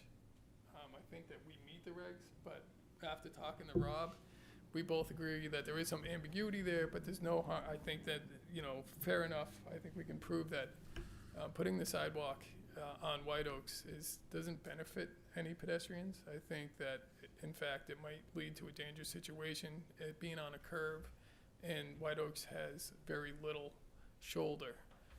If there were, and I don't want to call it a sidewalk to nowhere, because it's not about that, it's about building sidewalks, but there is nothing close to even start gapping this together. I think it would lead to more of an issue than it would solve anything.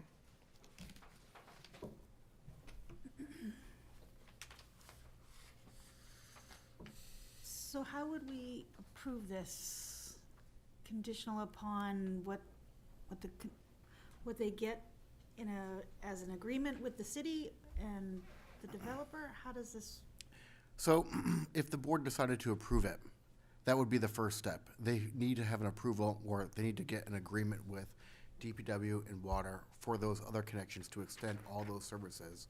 And they'll have to work out in that agreement the cost sharing for all of that, because they'll be on the hook for a certain percentage of that. And Nate has been great working with them, and Ben has worked a lot with them as well. This is a great project, and it's a great demonstration of how we have great employees at the city, especially at DPW and the water department, working with these developers to help make the best possible project and the best possible solution for city services, and how we extend those to help reduce costs for the taxpayers. I think it's a great project. I think he is absolutely right. They have checked every box in the regulation. It is a great project, and they have worked very hard to make it that great project. Yeah. But how do we get it so that if we approve it, what happens if they don't come to agreement? So if we approve it and they can't come to all those agreements, they couldn't actually do the project then, because they wouldn't have those services to meet the requirements to have it. Okay, so we can approve it, and then they have to work out those agreements with DPW and water to make sure that they have all the services provided for the development. All right, I like it. Am I correct, Rob, in saying those are all documented here in your conditions of approval? We have outlined, especially the water in here as well. And the sewer is also outlined. And those are all conditions that have been identified in that staff report. Okay. Correct. Yeah. You have community well system in the. Yeah, so that was in there, because legally in the zoning ordinance, we do allow for a community well system. So we have that in there still. Should water fall apart, they still meet the requirement with that community well system. Okay. So we have to keep that, and we just left the condition in there so that there'd be some wiggle room for the developer. Should changes need to be made, there was the ability for them still to move forward with having the community well system. We encourage and we really want that increase to municipal water, so we hope that that is the solution in what it's taken. We don't want a subdivision with water issues that have plausibly happened in the past. So I think we're working very hard to make sure that we have mitigated that with the conditions. The developer is very aware of our concerns with that, which is why they've been working diligently to expand the city water service so that they're going to have city water. Mhm. So they've been very, very helpful to that and very aware of our concerns for residents that will be living here. It's Conservation Commission he's right, he's been in front of us twice, and we were really impressed with it was very mindfully designed to avoid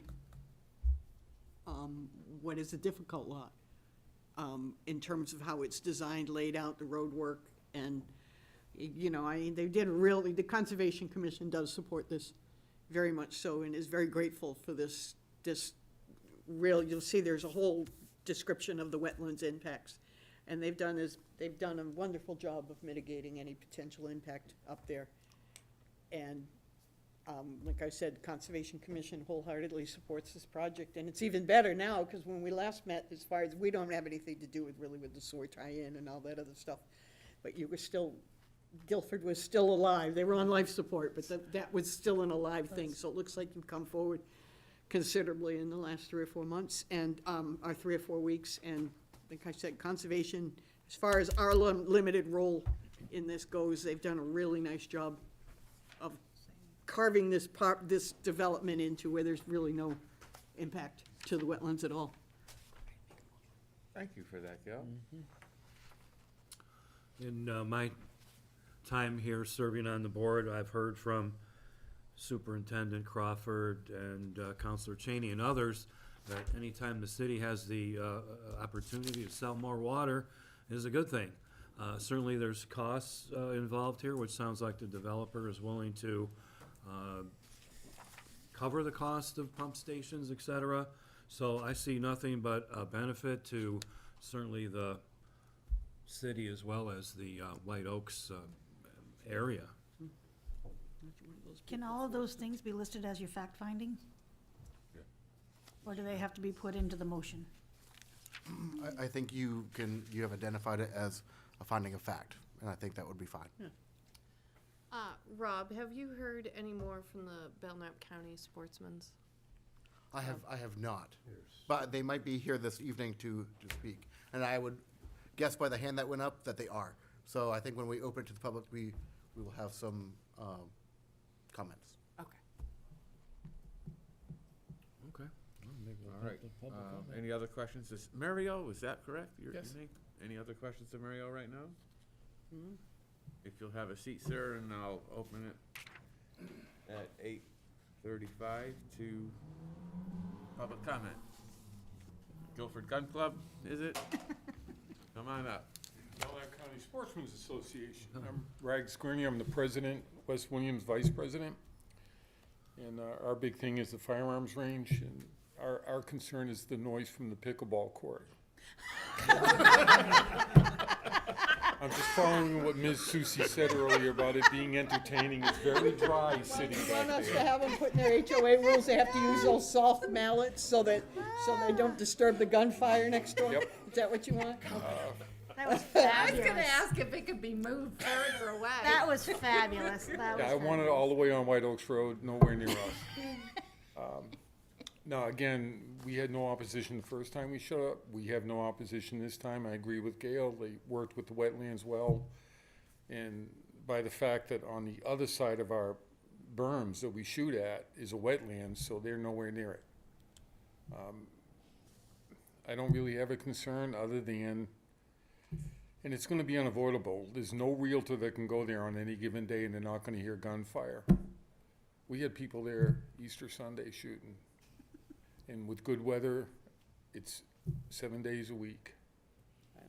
And as we discussed, that's just a problem for the people who buy into it. That's a buyer Yeah. beware. Due diligence. That's them Hey, doing if their they know due it's there diligence. and they buy it, no Yeah. problem. Not much we And can do about that talked to at the this owners point. after the last time, and they had no problem with us, and we agree, you know, they have no problem with us being there. It's the 46 new owners Well, and we can't. with an HOA. It is, and it's beyond our capacity to even address that, you know, at this board, and you know that because you've sat on planning boards before, but Yep. we have your concerns as to the legitimacy and us recognizing as an official board that we know what you guys are doing And over as a this board, I realize So there's they nothing can't you say, can well, do. nobody ever told us, you know? It's not gonna happen. I know you can't put any kind of stipulation on it, and I'm not looking for that. But we do want to keep track of it just to, you know, and we're doing everything we can to be good neighbors, so. Except for that pickleball court. I know you were here before, and I appreciate you coming again this evening. I'm sure there's some restrictions on, you know, nighttime shooting and stuff like that. I mean, there are hours of 8 operation. AM on weekdays, 9 on Saturdays, 9:30 on Sundays, dusk no later than 7:30 in the summer. I was gonna say, you're not even lit, are you? No. Nope. No. Okay. And we do, our bylaws prohibit competitive events. It's just individuals. And you have no rapid fire there, right? We do, You do, we don't okay. allow full automatic weapons, Okay, no. all right. But it doesn't matter to us. No, I've shot there. I mean, it's a nice Just little. to ease my conscience, on the plan, there's a little playground. Mhm. Your range is not. No, that's on the airport, that abuts the airport property. Okay, Yeah, not ours. Thank you. so you're here? On the Guilford side? Let's see. So I think your name is Yeah, right on the we're right. Yeah, that's Dunbar, we're after Dunbar, so we're really over here. Okay. And that's all And there's a hill, airport. right? Yeah, In between, okay.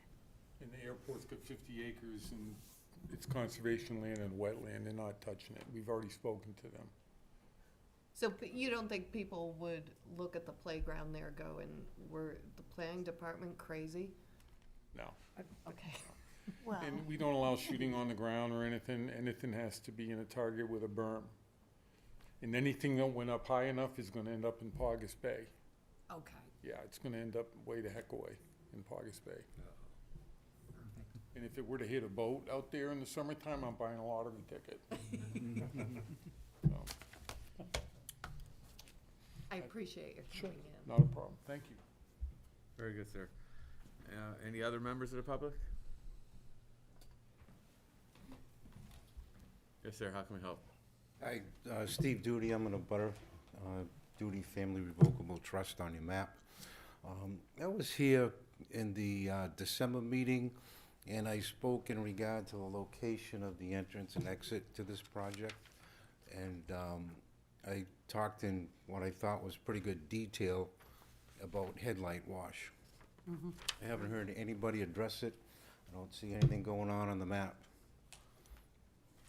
All I hear about is how great the Conservation Commission is, how great the Water Department is, how great the Sewer Department is, and all of that, but nobody has mentioned anything about any of Butters' concerns. That, the headlights hitting your house as they It's exit exactly right. the driveway. I remember you being here. I do too. And it's the exact same plan as when we started That's right. 4 months ago, is that correct? Yeah, Steve, if I recall, I think one of the reasons that they chose not to adjust the entrance and the exit had to do with sight lines on that curb. To move the entrance or the exit to either side, the DPW had some concerns with sight lines as far as entering and exiting. The radius of the curve doesn't change regardless of where you put the entrance to that property. I'm The just saying radius that is still the that same. came up before at a previous meeting, didn't it? And I thought the DPW wanted the entrance and exit there, and it had to do with sightline. Meaning where you are on the road, where, as I opposed to how understand far what you're down the road saying. you can see. I understand what you're saying, Yeah. but you know, if you're talking about sightline, it doesn't make any difference where that entrance is because the radius is the same all the way around that corner, so I the see what you're saying. sightline doesn't change. Okay. You know, I had suggested that they do one of two things, either move the entrance to that, you know, move the road, or put an island in the center of it, which would actually help sightline. If they put an island in the center of it to divert the headlight wash up the road towards Weirs and, or back down the road towards Laconia, that would solve the issue. But the problem is that, and I don't know if you can see it on your paperwork, but that's my house right there. And right behind my house, directly across from that road, is a swimming pool, a deck, a pool cabana. You know, my family, myself, we're out there all the time during the summer, day and night. And I don't wanna be standing there like a deer in the headlights with, you know, traffic's going in and out of that road. It invades my privacy. And I don't see where anything has changed here. And like I say, I spoke in great detail about this in December when I was here at this planning board meeting. And nothing's happened.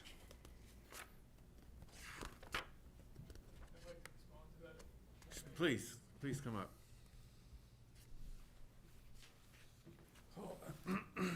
First, we did look into that. You were not ignored. We looked at some options. We looked at shifting angles and moving the driveway. A couple of things going on. Although the radius does stay the same, sightlines are affected by vertical change, some gradients, and right where it's placed. So when we first did this layout, when we were looking at doing the layout, we didn't use the original approved design. We kind of looked at it. It's a different project. And we looked at the sight lines and looked for the best place to put the entrance. And it just so happens it's almost identically where the last engineer found the safest place to enter the roadway. With that being said, one thing to note is these, and I hope that you feel this way too, the people exiting this property will not be pointing their headlights at your house, at your pool, at your deck, at your shed. In fact, they'll point right down the property line, which is a row of trees, bushes, and there's also a tree right here which is blocking it. I don't. This road is directly across from the end of my driveway. It's not at the property line, it's at the end of my driveway. I agree. And it points along this property line. It does Okay. not point at this house. If you were to suggest I move it this way or point it that way, I would be pointing directly at this person's house. I just want you to know that we did not ignore you. We Well, did look into it. Okay, if you can't move the road, then put an island there. I don't like, again, I don't care if you don't like islands. It's my privacy, it's my property. I lived there since 1995. well, when we were looking into Why this. should I give up my privacy, my peace and quiet, I agree. because you don't wanna put a frickin' island at the end of the road, or you don't wanna change it? We looked into this enough to know that. Can you come up here for a moment and just show me where your house is on this map, please? Because it shows a driveway right here across the street. That's not your driveway?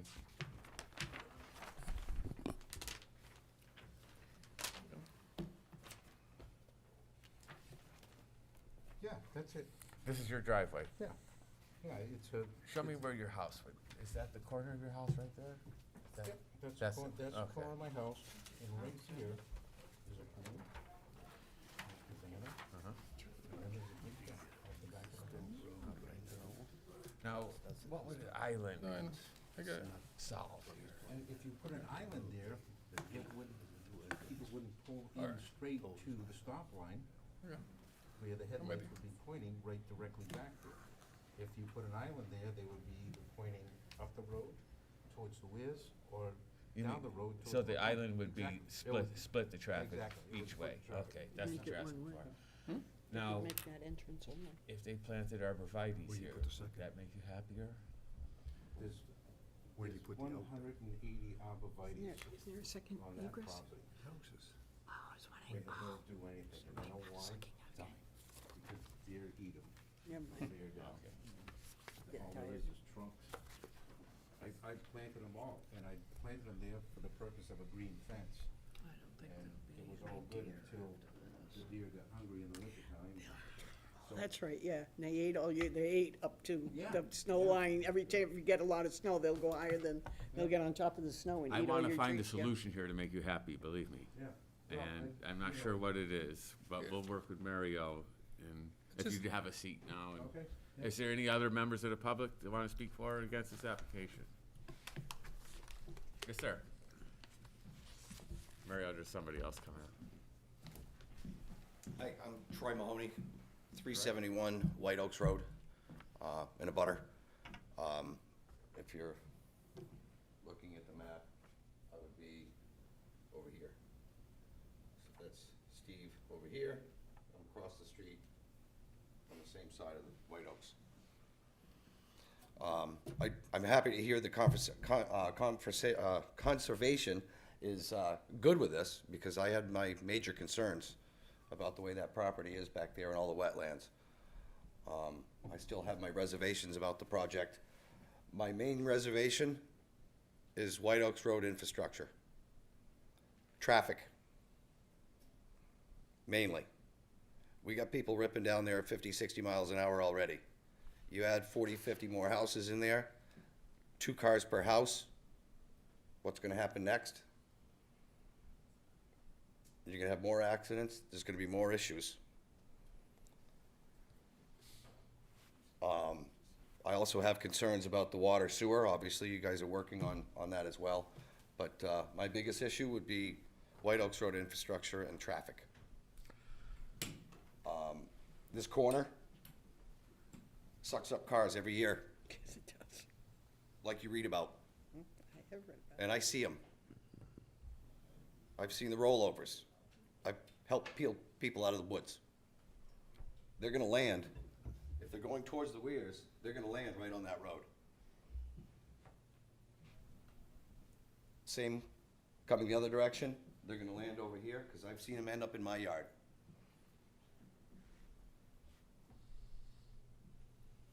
I like the idea of the concept of the whole development, but the location sucks.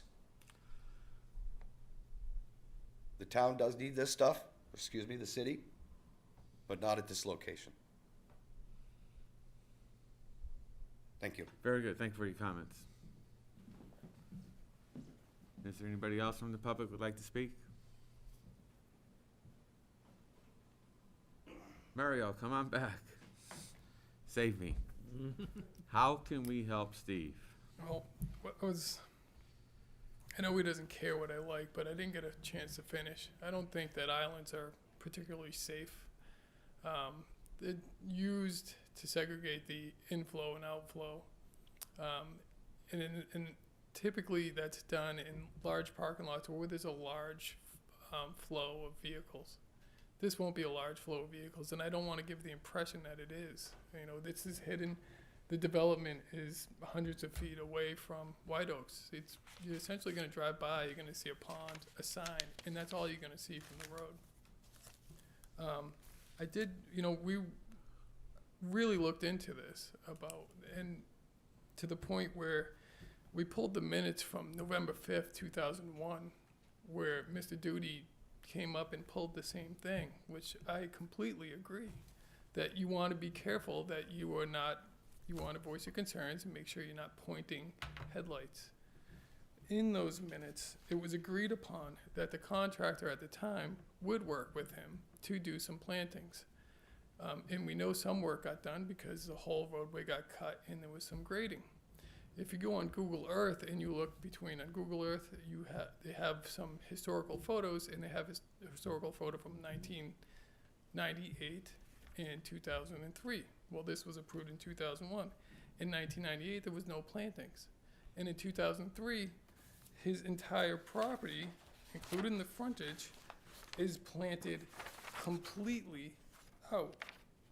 Now, he might be mistaken that right now, if you go out on site, there's a construction entrance, and it's kind of in the middle. It's kind of right, pointing directly at his house. And that might be what he's really referring to. The proposed entrance right now is a stone wall and woods, and unless he knew the plan well, he wouldn't be able to point at it and say, that's the entrance. This has been considered. It's been considered before, and I don't know how to improve it. I don't know how I would place this in any direction other than pointing it directly at someone else's house. This is what it looks like today. I have a blow up and there's a little driveway. The red line I drew in Saying is the that's a proposed construction entrance. You can see the old There's cut a there. temporary It's gonna go construction right. driveway. Thank you. And I'm not saying that he doesn't have a valid Sign and concern. Has he seen this? the end of I'm sure he's seen Google Earth of his own house. I'm not sure if an island is a solution. Sense the sarcasm. Sorry. Yeah, I mean, But, you know. But he wouldn't know exactly where it This would be. have where to be this triple is the only wide. difference. This has been considered for a long time, and we really did consider this, and I don't know how to improve it. Developments, it looks nice. And what I'm afraid of is This chair's hurting my back. having the client do something, a solution in search of a problem. Mario, let me ask you a quick question here. Trying to find a middle ground here, keep Sure. everyone happy if we can. That's what we like to do. You have a really nice sign here. Yes. I don't know where that placement, but I can envision that being right in the middle of an island This at the is end of actually your driveway with some landscape plantings around it. I mean, how hard would that be to do? Temporary road cuts in. Vision, sightline, Yeah.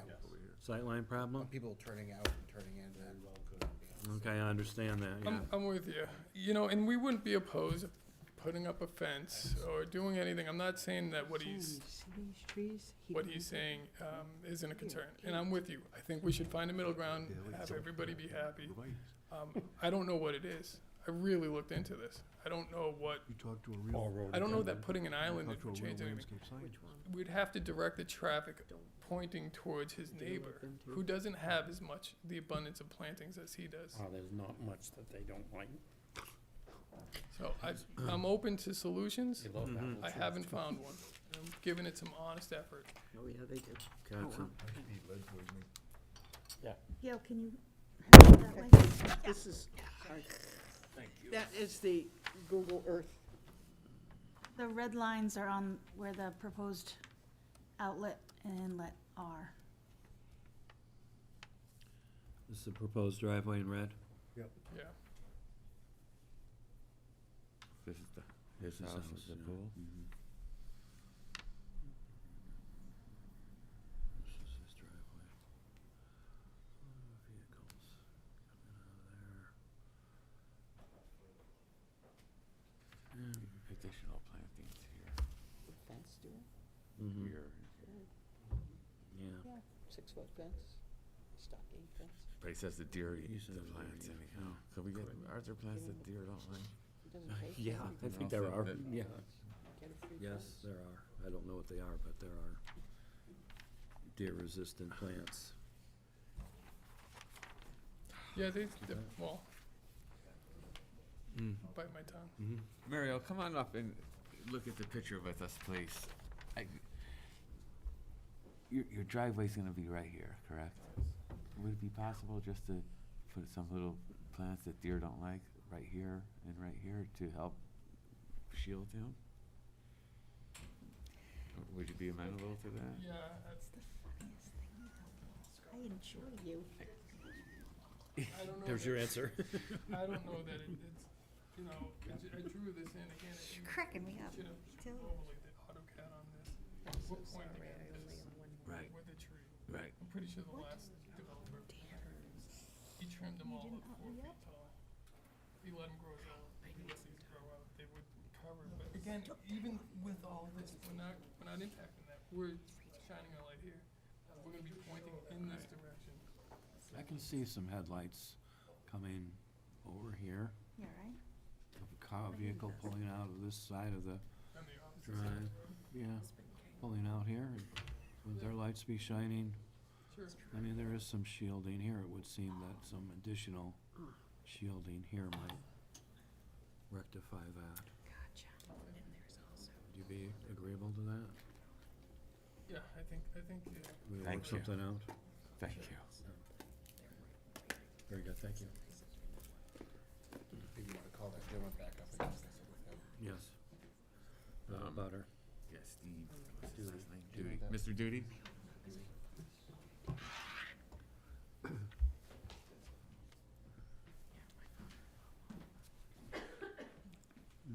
Mr. Judy, if you'd come up here and look at the picture with us, Mario has agreed to put some additional plantings, like on the curve of your driveway here and in here, to help shield additional than what's already there. Headlight wash, shield Would it. that help you?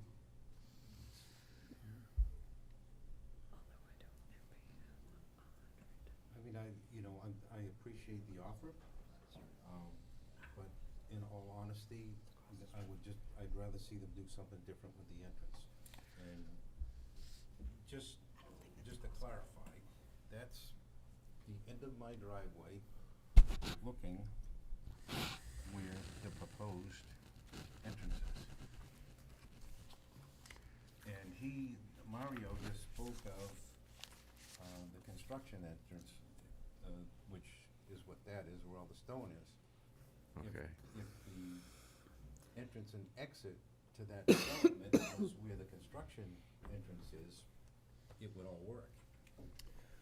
It would seem that it's not quite as simple as simply moving the driveway, Oh, I just totally because of get it. sight lines and Yeah. other considerations. Again, I'm not an expert when it comes to traffic flow, but that's the recommended location from folks who know more than I do about such things. Yeah, no, I totally understand that, and it is, I'm sure it's expensive and it's a pain in the neck to move it.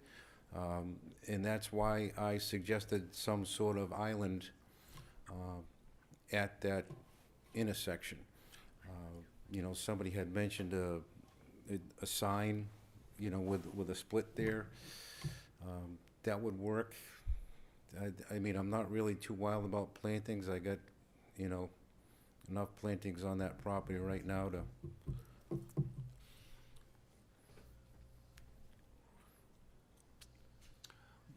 How far back would the sign have, maybe Scott, how far back would it have to be to, R2, so you have a front setback of 75 feet, I believe.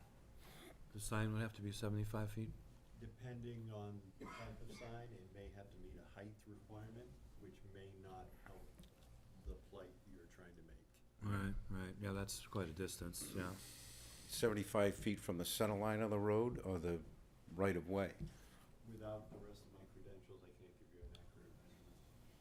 There's more details in the ordinance that it's spelled out, so it could be right at the beginning, it could be halfway down.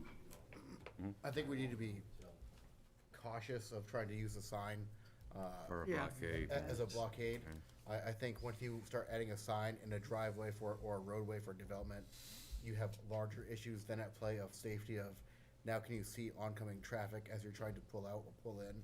And that's not a situation we want to get into. And the cars are gonna curve which way they're gonna go anyhow. It's not like they're going to Might have a pull up at solution. a 90-degree angle all the time. Well, I think Mario has a, What about 75 feet of a double yellow? That would keep exiting cars on their side of the road and kind of keep them from meandering onto it's not a hardscape as a island would be, but it's what keeps cars in their lanes everywhere else. Yeah. Well, if you widen that entrance a little bit and put rather than an island, do it in a double yellow line, that would be helpful. My boss would give me a hard time right now. He calls me a contrarian. Because every time he'll say something, I'll say, well, not quite. And I'm going to say to that, not quite. In fact, if the driveway was very narrow, every car would come up perpendicular. The wider you make that, the more room you give cars to act, the more room they will. And they might come in like this, and might they come out like that. So if we were to actually restrict that exit to the 10 feet lane, then cars are going to be forced to come up facing the roadway and not facing the lane that they want to go in. makes sense. That's what you would want, though, have the cars facing in the lane that they want to go to avoid the headlight wash, because everybody is going to be coming straight down this section of road, and the headlights are going to be going straight. So if you put an island in the center, everybody is already pre-turned to make their turn in the direction that they're going.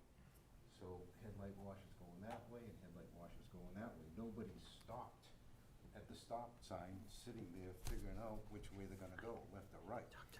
Yeah, I don't know that I agree that will point towards your property, but I'm working with you. What, you let me know what makes your day here, and, that's what we'll do.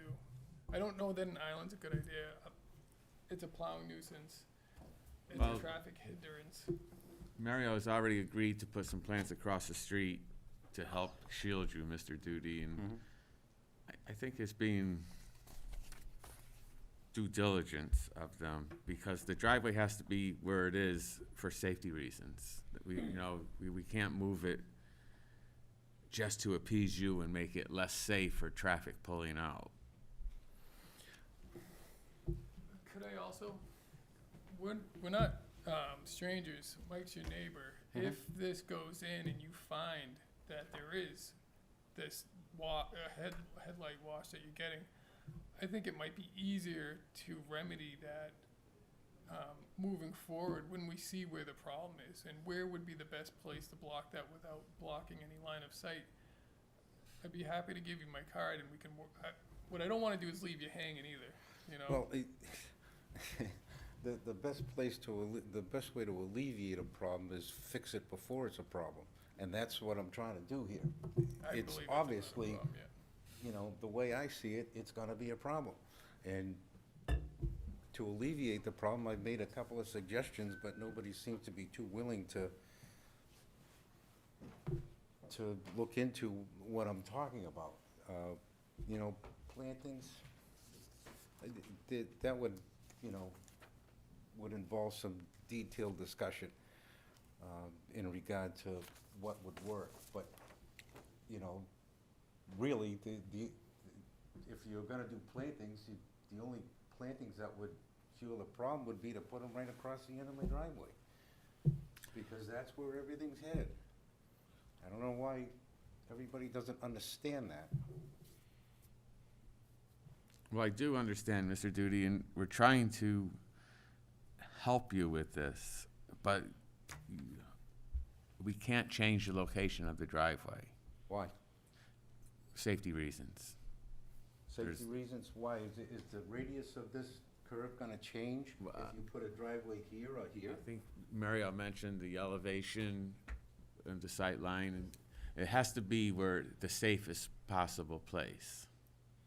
There's not a lot of elevation change there, believe me. I don't know exactly what the line of sight would be to move it, but if they say it's the best place, I have to believe them. Rob, we did a site walk on Endicott Street. I think it was north, maybe. Do you remember? And we talked about, there was this exact same problem. Headlights were gonna hit somebody's house. I don't Do you recall off remember the top of my that? head. I do. Yeah. But if that is something, if the board would like to schedule a site walk to go out to this site to evaluate and see where everything is gonna be, that is an option for the board to do.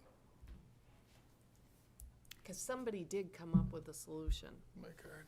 there. Saying a field trip? I'm saying a scheduled field trip if the board was so inclined to make that request. And I think actually somebody went out with a light at the entrance. They just they backed up their car to imitate, this is what it's gonna look like. And because we wanted to know, is this gonna shine right in this guy's living room? And it turned out that it didn't. Oh, that was for the gardens. Yes. Yeah, I remember that, yeah. Yeah. And didn't we do like a test to see? I can't recall Yes. exactly what happened, but I do know we went out there and did the site walk for it. We had the site walk, and then I thought somebody went that night, the developer and a couple other people, and they positioned their vehicle where. They could have, that was several years ago, I can't recall the full details of that. But, It was like yesterday for me. but no, we did do a site walk for that. So I just wonder if that's a possibility that we could try and get a vehicle there and see if, You know, I would certainly welcome you folks to you know, go just to out see if and take a it's look, and, gonna be an you know, issue. if you can come up with a better solution, then that's great, but At least we could back up Yeah. to where No, He says, would totally. the entrance is here, okay, Yeah. let's try it. Let's take some cars and Yeah. angle it and see, because it might not be as bad as you think, or it could be awful. Yeah. Yeah, no, But at I'm- least we'll know for certain. Yeah, I'm totally fine. I'd be thrilled if you folks would take the time to do that and. Mario, would you be able to mark the exact location of the driveway? You can survey it in. Thank you. So, This is, I think, a great way to approach this. Is there any way to, what I'm worried about is this entire, project with the city is on hold until we have a conditional. And I'm okay if that's what it takes, wait a month, but what it takes, that means we're putting off getting sewer in. Nate's kind of pushing me on. Do we need to push this back? I think we could have that site visit after, Yeah, but now the construction season is upon us. I mean, another month. well, they need to get their Really approval for affects the the water timing. and They need sewer, their approval, so but- they need to get action. If the board so decided, we could schedule a site walk and a special hearing from the planning board on that same day, just for this one application, if that's something that the board wants to do. What's your suggestion, Rob? I serve at the will of the board. Can we approve it subject to? I don't know what condition you would want to have on there, for the driveway. If you were to go out and do a site walk and then feel one way or feel the other way, I don't know what condition you would I add don't in even there. think a site walk would be necessary. I think even Mario could just do the test himself some evening, or get one of the workers there, or just somebody. Mr. Duty? Well, there's a stone wall there now, right? Yeah, you won't be able to back up. It's Yeah, wood- I was it's a gonna say, you wood won't be able to install. back up. There's Yeah, a I stone mean- wall, it's gonna be wet. Or I you mean, may, it's- if it's We're gonna slotted get out for We're you, gonna get you 2 feet may of snow wanna do tomorrow, it and so I'm We're only gonna everybody get 2 else feet of look snow at it. tomorrow, yeah, so, you know. You know, in good faith, I think the client and myself would be willing to continue to work with him on this, to come up with a solution. If you believe that an island alone would solve this problem, we could put in a flush or maybe a sloped. It'd have to be granite though, that's the problem, instead of asphalt, but we could put a divider in. Or even a giant flower I pot. think it's a solution in search of a problem. I don't. Would I a think that section you're of gonna be fence on his surprised. property stop the headlights and give him more privacy from that particular development? And we have fence regulations that say 6 feet, but, I mean, would a 6-foot stockade fence along it his wouldn't. property line help you? I mean, would that be acceptable? I'm with you. It's just a His question. issue is the driveway. See, that's the only place we can't stop the light. He's done a great job of shielding himself from everybody, except for the driveway, because he's gotta come and go. Right. Oh, I see what you're saying. You can't, that's why it's very difficult for us to stop the light. And I want you to know that I see your issue, and I'm on the same page with you. I'd be willing to work with you on that. And Well, if you, like you had suggested a planting, if you put a planting in that entry, it doesn't have to be that high. An automobile headlight is what, 30 inches off the ground? 30 inches. Yeah. Yeah. So it doesn't have to be that high if it was. It just for- has to be deer resistant. I'm sorry? It has to be something that, they do make deer resistant Yeah, plantings. yeah. It has to be something the deer don't like to eat. Yeah. have you seen the planting plan? Yes, I have. Okay, so there is a lot of planting. Yeah, it's nice, real nice. So where are you suggesting the site? Guys, Plastic. yard with Plastic. Just, you know, Plastic. a small island with a plant. 6-foot plastic. The DPW, so this is gonna be a public way, so we'd have to clear that with DPW. I don't know that we have the ability to do anything we want. I think I could design some things that the city would agree on. I gotta be careful what I agree to do, because the city is gonna take this I think we Oh, this could- is gonna be a city road, so it's not gonna, okay. Right. The whole road's been designed. No for on your city flower standards. plants. Yeah. Well, you could It's a do new it city pending road, so trying there's to a plowing problem too. approval from Plow has it. DPW. DPW is most likely gonna have to approve any sort of, Right. Driveway has. And if they don't, For cars to come in on this side. Yeah, right, it does. it's gonna become an issue then if they, when they go to, for street acceptance. I think you're gonna be No, surprised. This doesn't point to where you if think it is. DPW doesn't want an island, let's say, If it becomes, yeah, it could be a very muddy situation. so they don't put an island. I think that Because they whatever wanna make this a change is street gonna happen acceptable. at that driveway, at that entrance to the roadway, needs to be approved by DPW. Yeah. Because probably from a plowing standpoint, they are not gonna want an island. No, They're not. a city plow truck coming in there to, in the middle of a blizzard is not gonna wanna, This is gonna be a city road? Yes. yes. Ah, see, okay, never mind. Yeah. Nope. Yeah, then, yeah, the DPW is really driving that bus. So I think whatever the board decides to do with that, we also are gonna need, a weigh in from DPW. So So- at that point, should we have a site walk with DPW? That might not be a bad idea. Kill two birds with one stone, we've got them there. And then you can, the only thing I wanna limit is how much, it's very difficult to do minutes when you're out on a site walk, so, we need to limit the Chatter? chatter, so that we're not, 3 different meetings going on. three at different once. meetings going on at once. Great big driveway right across the street. You can have all the meetings you want in there. Thank you. Get us out of traffic, anyway. So can we make this conditional to an entrance exit that is amenable? I just don't want to see them delayed by however long it takes us to get a site visit going. I understand And DPW trying to weigh in on best practices for them. I didn't realize. Should it be on the condition that we, A waiver. Oh, if the drive moves, we come back, or on the condition that the DPW approves the driveway location? And this will give the DPW a chance to look at it, make a comment, and then if a change is necessary, DPW would have to approve it. Again, the city's taking this, so. Is that something we can do? that is something the board can do. I would be amenable to that. Are you guys all amenable to something like that? That I way we just wanna make can. sure that you're very specific with with the condition that you're adding, so that we can properly annotate it on the notice of action that we do, and then we could coordinate all those efforts with DPW. Yeah, it's not gonna be me. Nice try. Don't look at me like that. I don't wanna see them delayed for, this portion. If, it sounds like they're willing to work with you, Mr. Duty, which is great, cause not everybody would do that.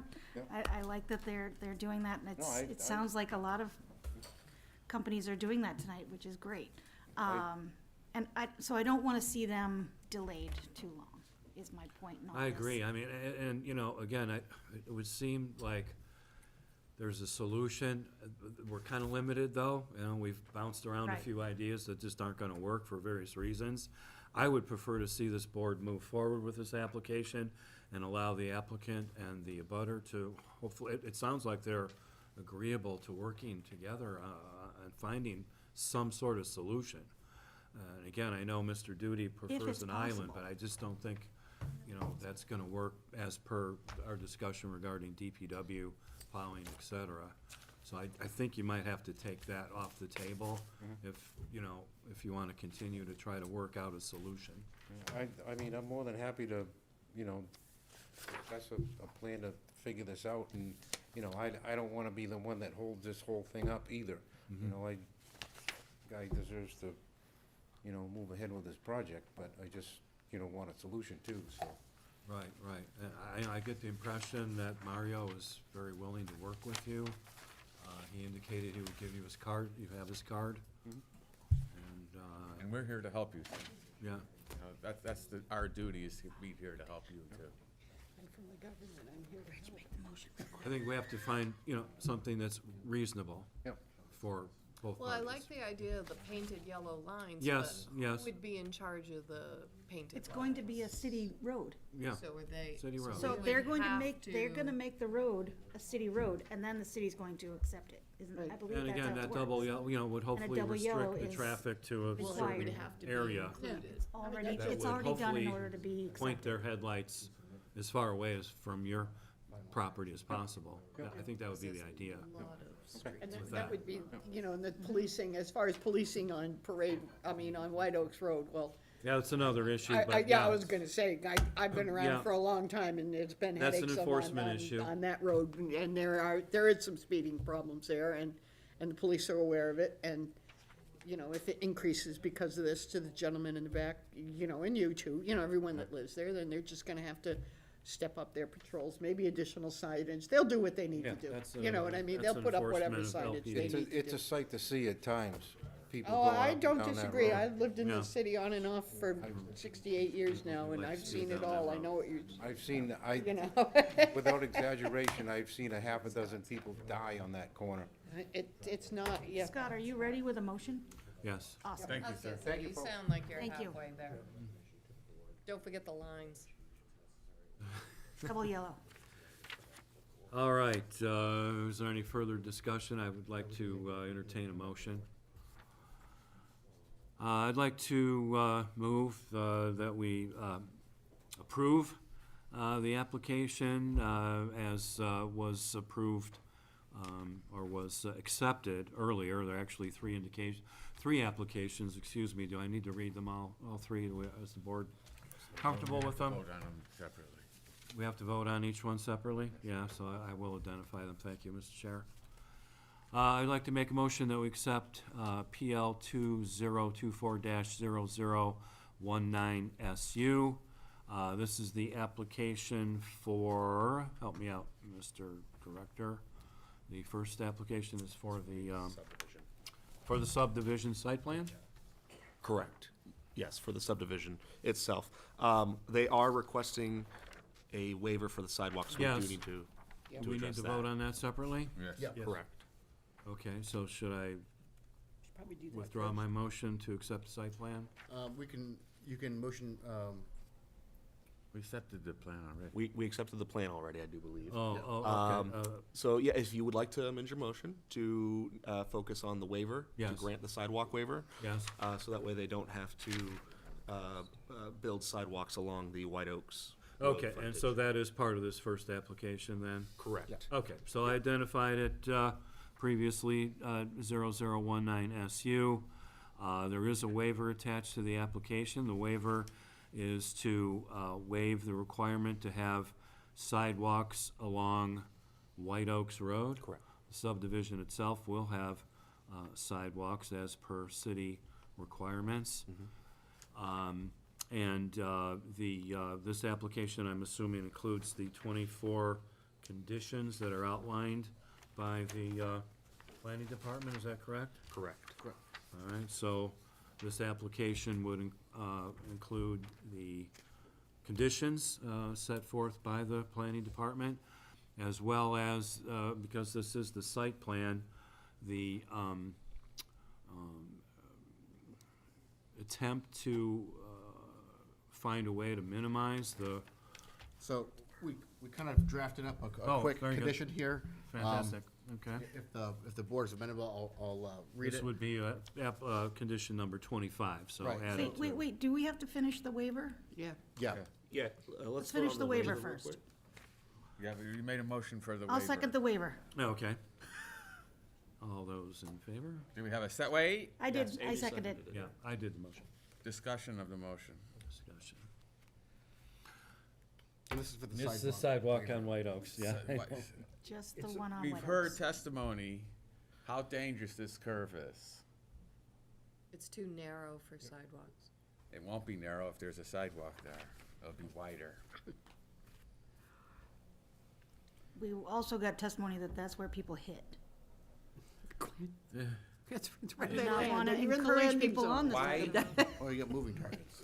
For what reason do we have to not put a sidewalk there when one is required by city ordinance. I would also like to point out that DPW is also in favor of not having the sidewalk along White Oak Wes Road. doesn't want sidewalks anywhere. If he didn't have to build a sidewalk, Wes would say no. He'd say no to sidewalks downtown, so he don't have to plow them. That's so not untrue. But they are putting sidewalks Completely accurate. in the development, Yes. Yeah. so They that, are, that's a, but- that's a plus. That being said, the people from that development are gonna walk down the hill, go down to, No, they're not. They're No. gonna I don't drive. think On they're White gonna Oak Road? walk on that road. Nope. Yeah, they're not. I'm If there was a usually, sidewalk, they I'm might. usually in your I corner, wouldn't, but he wouldn't Michael, be with able to do that sidewalks. road. hey, But that's again, why we have a it's- vote. It's a rural road, there's very few existing sidewalks on this road. And I don't see a lot of think there are pedestrian any. traffic on this. Then we rather were rural gonna come road. up with a plan that if we were gonna give a sidewalk waiver, they have to make a donation, not to my pocket, but somewhere else in the city that would benefit from sidewalk money. How many feet of frontage are we speaking of?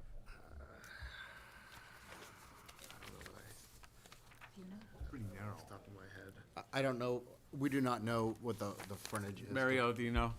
Not off the top of my head. Is it 300 feet or more?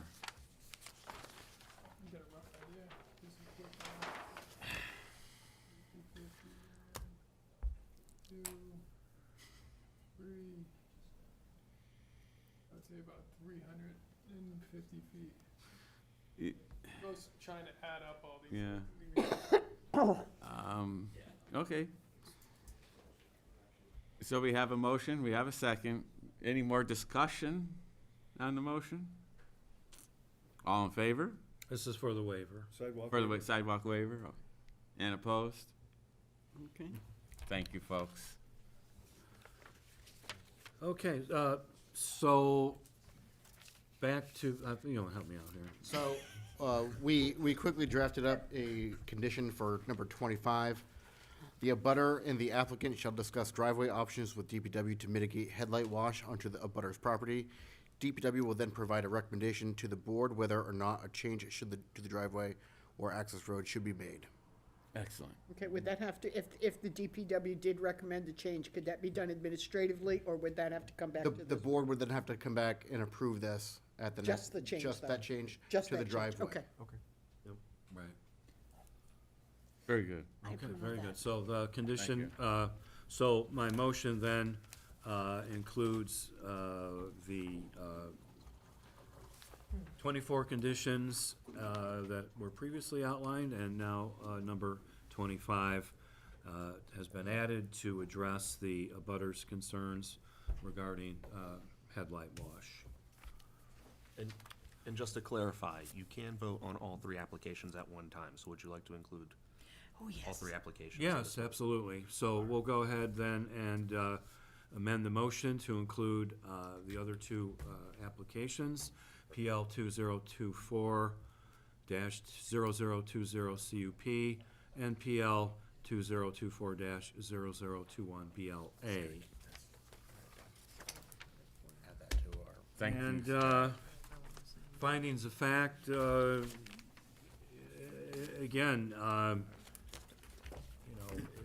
extending the water and sewer to this area, I think would be a great benefit to the city, and in particular, that White Oaks area. And adds to the existing housing stock here in the city of Laconia. Second. Thank you, Amy. You're Any welcome. further discussion of the motions? No, Everything that's- is correct, where the amendments are good?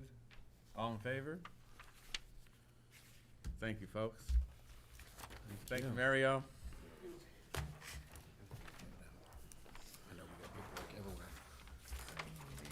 All right, now you gotta be quick. Now you gotta move. Because it's time. I gotta put the pressure on somebody. And Mike is giving it back to you, so. last leg here, what about you? All right. Last leg here, what about you?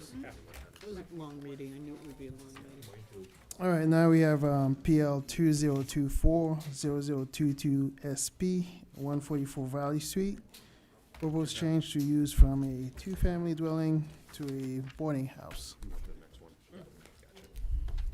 Just wanna hold on one second for this one.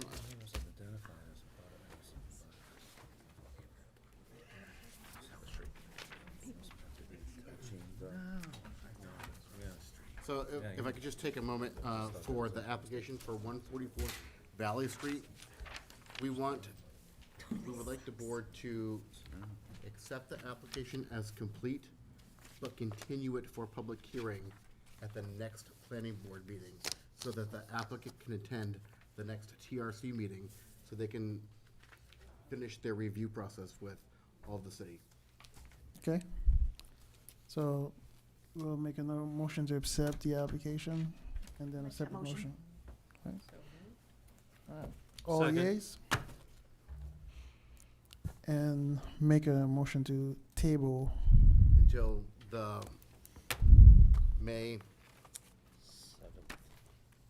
7th planning board meeting. Someone make a motion? So moved. Second. All yeas? Yay. All right. So that was the. Hey, Mr. Chairman, that's how it's done. Tell it to Mike. Do you have a copy of my? All right, so do we want to do the presentation first?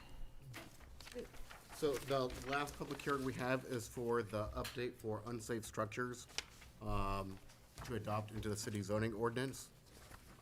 So now is our opportunity to open that for public hearing and discuss if there's any input from the public on it, and have any final board discussion, and then decide what the board would like to do with it. Yeah, well, I kind of want to move forward, move up the progress, But please. Yeah, you can Yeah. absolutely do that, yep.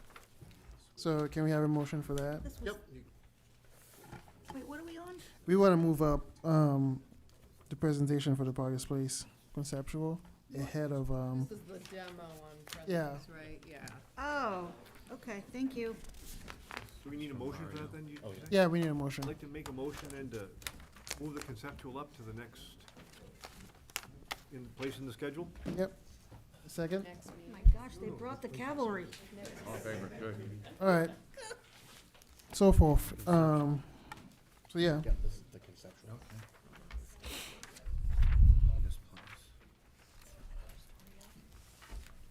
yeah, that's all we have.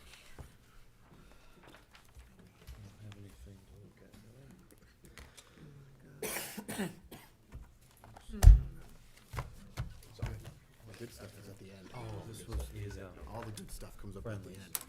Yeah. Okay. Not so much like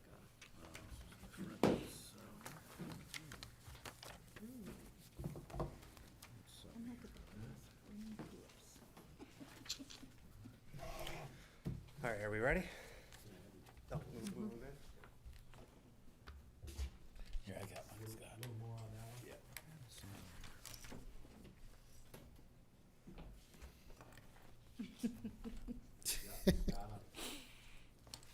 Got it. I should have remembered that from last time.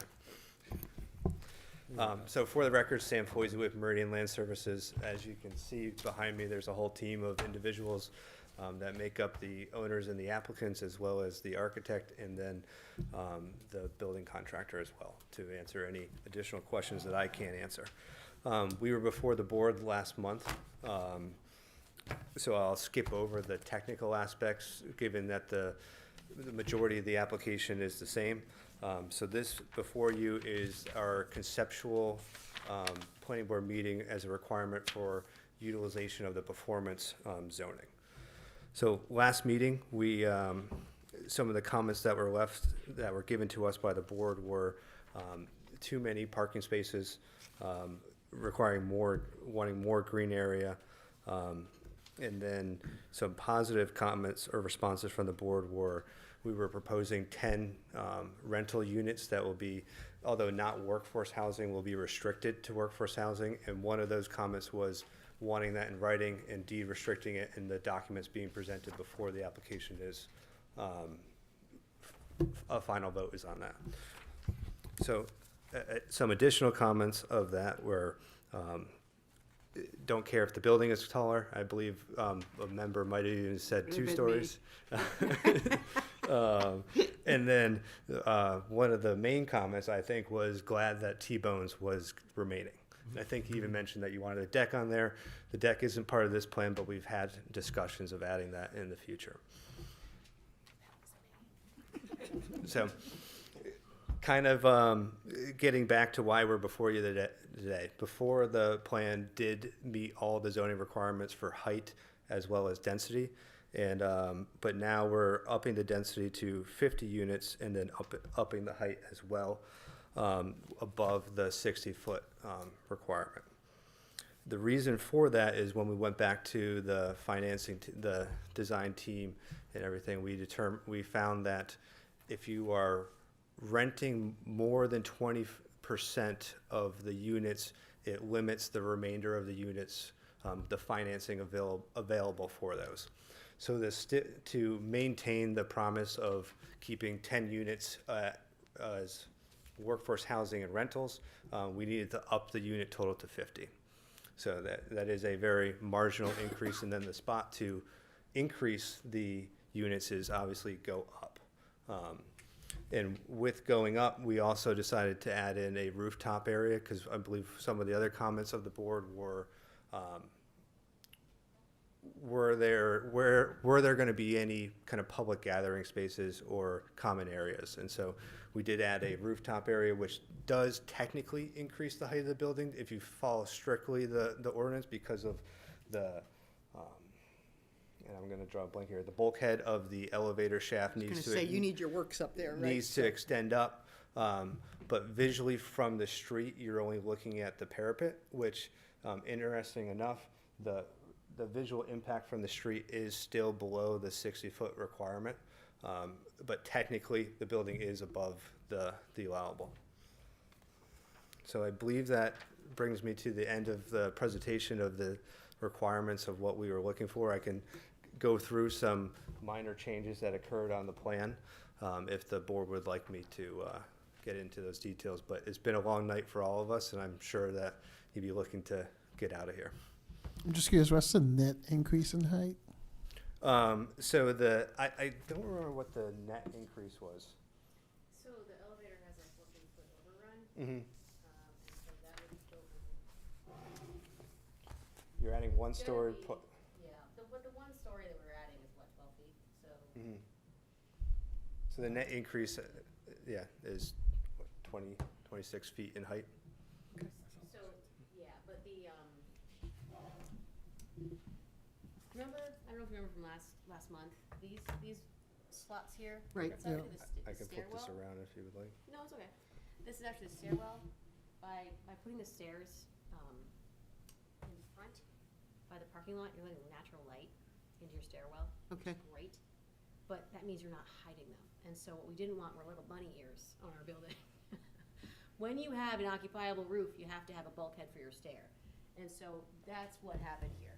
So we have our parapet and then our stair comes up. So we have increase in the stairwell for egress, access and egress. We have a little increase, you can barely see, the overrun for the elevator. But then the building itself generally only went up 1 story, which is approximately 12 or 13 feet. Okay. So what's the total height? Technically speaking, it does bring it to 79 feet if you strictly follow the way the ordinance is written, where you take the average grade of the surrounding building. And due to the topography of the site, we are hurt by the topography generally sloping from the roadway, and then once you get to the back end of the site, it drops off dramatically. Yeah. So you would have to include that back portion there as into your height factor, into your average height calculation, which artificially lowers your starting elevation in determining the height of the building. But from the street, like the street grade, what's that height? From the street here, I believe it ends up being I want to say it's 56 or 58 feet from the first floor to the top of the parapet. So visually, the visual impact from the street is still below. And then you do have what Ann referred to as the bulkhead from the elevator is an additional above that as well, but that's tucked back away. So it's obscured partially by the parapet. So assuming you just filled in grade in the back of the site, from the street, you would be within the height limit. No? We technically would still be over it because of the How much? because of the elevator shaft. Right, how much? So that would bring it above. If the elevator shaft's 14 feet, and if the parapet top is at 58, you're about 11 feet over it. If you're going up to the top of the elevator shaft. It's just a parapet, though. Don't you have to put all your air conditioning units and stuff up there behind a facade? Yeah, that Yeah, would be okay. behind the parapet. How tall is the parapet? Is it 3 feet? Yeah, it'll be actually higher. Three. And you'll have a rooftop gathering, could be up there? Mhm. That will only be that 3-foot parapet to prevent a jumper? Oh, there's so much more that goes Nothing into it than that, prevents a actually. jumper. There's interior rails, so Okay. to stop people from going to the Then edge. they can't go right up to the They parapet cannot. edge. And neither will the equipment, so you won't see the equipment. Okay. Okay. So I'm curious, why couldn't you move the stair to the back elevation or the So lake elevation? because of our under garage parking, we're limited by where the elevator can be and the stairs can be within the building. But there's a proposition where you could do that, but you'd lose maybe, I don't know, 3 or 4 parking spots. We would lose some parking spots. Roughly how much? Probably. I would say your 3 to 4 is probably accurate, but I don't know unless I look at it. Do you have a view from the lake? We do not have a view from the lake. This was given the short time frame from the original building rendering and this one, I guess it takes some time to put together the renderings. You won't be able to see the golf carts from the lake anymore. I guess that could be a Exactly. public benefit. Yeah, that's right, You are across the street from the golf cart place. There's also that, I think it's a large boat storage building. I'm not sure how tall it is, but. Go ahead. So one thing I wanted to talk about, and there's a little bit of a change here. Sam mentioned it was financing. We got back and, we had good news, bad news. Great that you got this far. Bad news is for Freddie Mac and Fannie Mae, which is how most people write their mortgages, you've got to be 20% or less. And I didn't know, I didn't know what to do, at that point. And because I didn't want to cut back. I committed to this board. We wanted to do 10 units. And I even said in discussion, we'll put that, we don't just say that, you can put that in a condition of approval. We don't care, put it in the deed. We mean what we say. We're not going anywhere. You know who we are. And so I had a conversation with Andrew Hosmer, I had a conversation with Rob, and I said, we can go up. We can solve that by going up. And they felt that was a reasonable approach. And again, just to show, where our community is a community, I had talked about those 10. We weren't going to call them workforce and designate them in such a way, but we're very mindful of what the rents are for our employees. So in trying to be cooperative and understanding we're asking for something and we want to show you that we're committed to the community, of the 10 rental units, we're going to set aside 7 for our employees initially, and we would make 3 available to municipal or school employees for the town of Laconia, or city of Laconia. So What does the FDA define as workforce housing? I mean, it's a term that's thrown out So there a if lot, but we- nobody really knows what it means. So you go for workforce housing, and then you take a percentage of median income. Okay. And then you generate your rents off that. So we can do that, and I own 2, I think I mentioned before, down in Bedford, we have 2, I'm a part owner of 2 workforce housing projects down there. Okay. We have almost 250 units.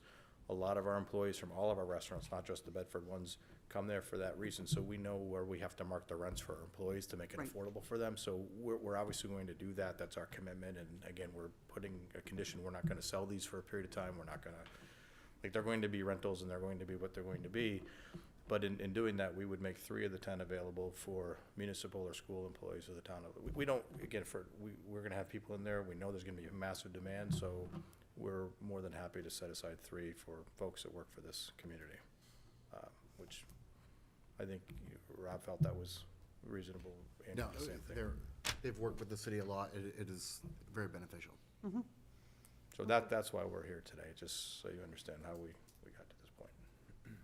So they would need a waiver for the height? So they're asking to utilize performance zoning. When we had spoke about it with them, it was what were the options moving forward?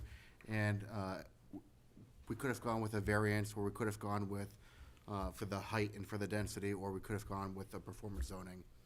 And we thought that since everything was kind of going, they had done the conceptual the first time, and they got all that feedback from the board, and that the performance zoning was really the best solution to move forward. And it brings them back to this board to get all the guidance that they want to help make this the best project for them to move forward. It's an administrative decision. So- We don't make it at this board, you know? So what is it they need from us?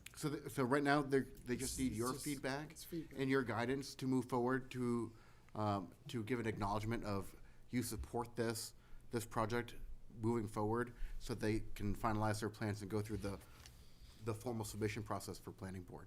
Okay, and by going through performance zoning for the 2 things that they would technically need variances for, then we are gonna incorporate in what comes to us, all of the potential variances that they may or may not need. Yep, so they'll come back here and they'll get approval for their conditional use permit, which would then cover them for the deviations and the height and then the density. Okay. And then you would continue to approve it just like a normal site plan for everything else. And this is in a residential commercial zone, or? Yep, it's in the urban commercial district, commercial which is exactly the kind of development that we designed that district to do. Yeah, So, it- I mean, this is the exact project that it was designed to do. Right. To I know enable, it to was. bring in that workforce housing, with the mixed use on the same lot. This is, picture perfect for what it was designed for. Yep. The only thing I wanted to say, and you haven't mentioned it tonight, but when you guys first made your application, you made a comment that you wouldn't be allowing any short-term rentals. Correct. You're in a commercial zone. I honestly don't know why we would put that restriction on it. We're trying to keep short-term rentals out of our residential zones. I don't know, we're not trying to Because- keep people from coming and renting in our commercial zones, is what I'm trying to say. Good point, Gil. I mean, they pay us, and if you, just as a management decision, I'm saying you've said you would agree to that. That would It's be up to going whatever within you the wanna condo do. It's gonna be a condo association, we're gonna put that. You're gonna restriction put, if on you're gonna put ourselves. that in your deed restriction, then I don't care. I'm In the- just in the saying, me condo docs. personally, Again, I wouldn't have a problem. We have a vision for what we wanna do here, and Yep, okay. you're not gonna come back in a year or 2 or 3 and say, that's not what you said. Everything we say in these meetings. All right, if that's what you wanna do, then that's your business. Like I said, I personally wouldn't have a problem if that's where the direction you chose to go, because that's what we have a commercial district for. Appreciate that. It's also in the urban commercial district, so they would need a special exception. They would need a special exception So- for it, but the point is that We don't want it. you don't want it, so Well, it's I not don't care. before the board now, so it's not before the board right now, so. That is not in front of the board, and Yeah. Yeah. and that's for the zoning board to approve anyways. Right. Well, I mean, it's not going to the zoning board. No, but either way, if it was to Right, do we can that, move on. it would- So, may I? Yeah, go ahead. Please. So we had, well, some people had issues with all the parking. Now you have another 10 units, you need another 15 spots, is that correct? So are you still within what you needed? Yes, so we were overparked to start off with. Yeah. The requirement is 145 spaces. We still are overparked again because that is what T-Bones needs.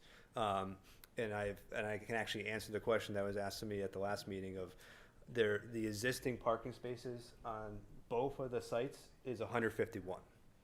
So Currently? Currently, there's 151 spaces out there. We're proposing, let's see here, 172, of which 30 of those are underground parking. So we're actually reducing the amount of parking exterior to the building. So there's less visual impact from the right-of-way related to the parking. And you're gonna up the landscaping and all, it's all paved now anyway, Yes, right? so, The current parking is including the Friendlies? Current parking is Right including now? the Friendlies. I did that for both of them. And since we're relatively far along in the process, the requirement is to have a 10-foot green space around the site. That has been met. And then the only additional requirement for trees, I believe, are these around here. And then we're proposing to some of the landscape islands in here to further block the view of the building as much as reasonably possible. And the back side of the building is gonna look okay, you know, for the people that are on the water, right? I would imagine it would Yeah, look the yeah, I know you same didn't get to architecture that yet, that is presented here before you. Are there docks? What's that? Will there be docks? It's not. It's actually not waterfront It's on property. waterfront. Another benefit of going up is that you get the feel of waterfront property, but there is properties in between it, in the bay. I think my only concern is what I already stated. Like, I'd want to see. This is the railroad. and I haven't this seen is- the floor plans, but I'd want to see that every opportunity It is to here on lower the street side elevation and then is where's taken. boat So storage? if there's an opportunity to move some of those Ah. taller things towards the back or maybe the middle where it's not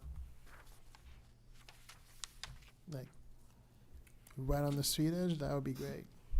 So, part of the plan calls for parking at the lower level. Yeah. And so a natural instinct for residential multifamily architecture is to put the vertical circulations, your stairwells and your elevator, central in the building, so that you prioritize all the windows along the outside. You can't do that in this particular layout because we have parking. Sam, you want to point to that? We have parking under the building, and so if I were to take the stair and the elevator in a more traditional sense and put them in the center, they'd be smack in the middle of the drive aisle. Mhm. And so I had to push them to one side or the other. Right. My suggestion was to lose a couple parking and put it towards the back. Why? To give the stairwell a lake view. Yeah. Why? What's It's the common difference? space, so why not? But what would be the point of? Oh, because some of the height that you're getting on the street side, I think that's The pulpits. that's where people mostly care about the height of the building is like what they see. Like, So in other words, you would want them to push, I see what you're saying. Yeah. There? Well, they're not really that high. It's this little, these two little nubs is what he's talking Right, it's about. like well, 6 coming feet? down from the street, like you 6 feet? Huh? that perspective from the other side. This would is at probably eye look level. better. This is the eye level. No, I mean, if you're coming from the other side of the street and looking at the side edge, it's gonna look very different from very close. And Which side of the street? Sorry, I'm Tom Boucher. I'm the CEO and owner of T-Bones. so, if you're driving down Union Ave, and you're Which coming direction, Coming north or from south? Laconia or from downtown, downtown? yeah, Gotta do the weirs. it's gonna be more obvious from that side than if you're just standing at the edge of the site. The further you are away from it, the more you're gonna see that height. The more you can see the height. One thing that I would add. But like if it's in the back, that it might even disappear. I mean, the building is pushed as far back as really reasonably possible to fit well on the site and still maintain access to the underground parking while lining up here. But so if you're driving down, or I'll call it going up Union Ave, you're roughly sitting at an elevation probably at 535, and then the building in the back here sits at an elevation of about 530. So you're looking down.